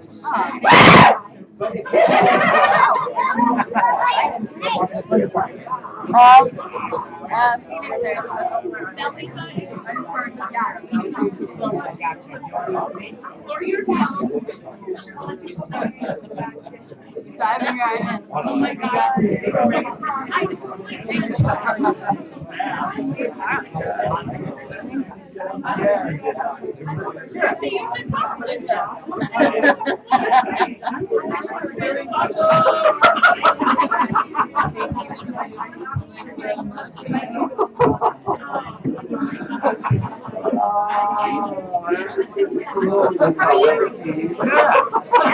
How are you doing?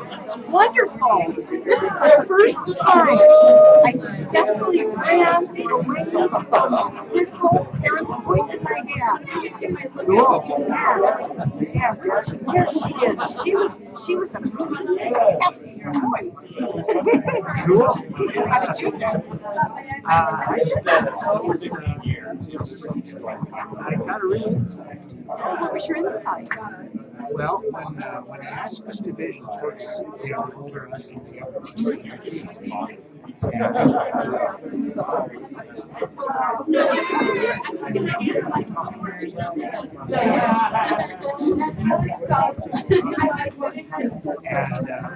and I realized, I realized a couple of things.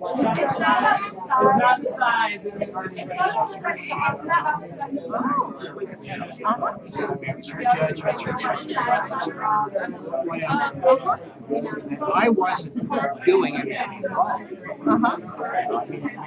It wasn't what she wanted me to do. that it was wrong. Right. And when I got there,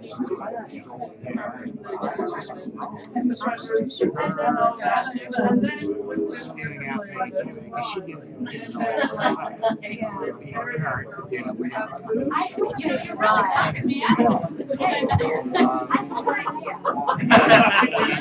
it was my buddy.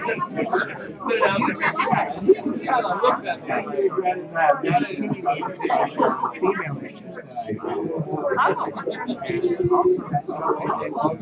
You married your mother? You've got the house with your mother? I'm like, throw this shit away. No, I never do that. No, we cleaned out hard. Of the garage. Because all our friends yes. Because I knew that I had to see what I do. I partnered with Carlos. He and I had the same, you're not good enough. And we reacted almost opposite. So for me, I kind of I do not disappear,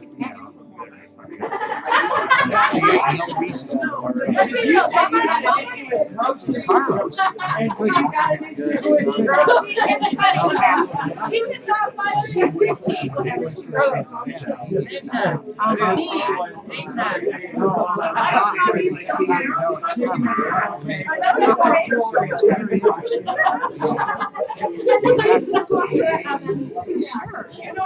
It was his mother, a German mother.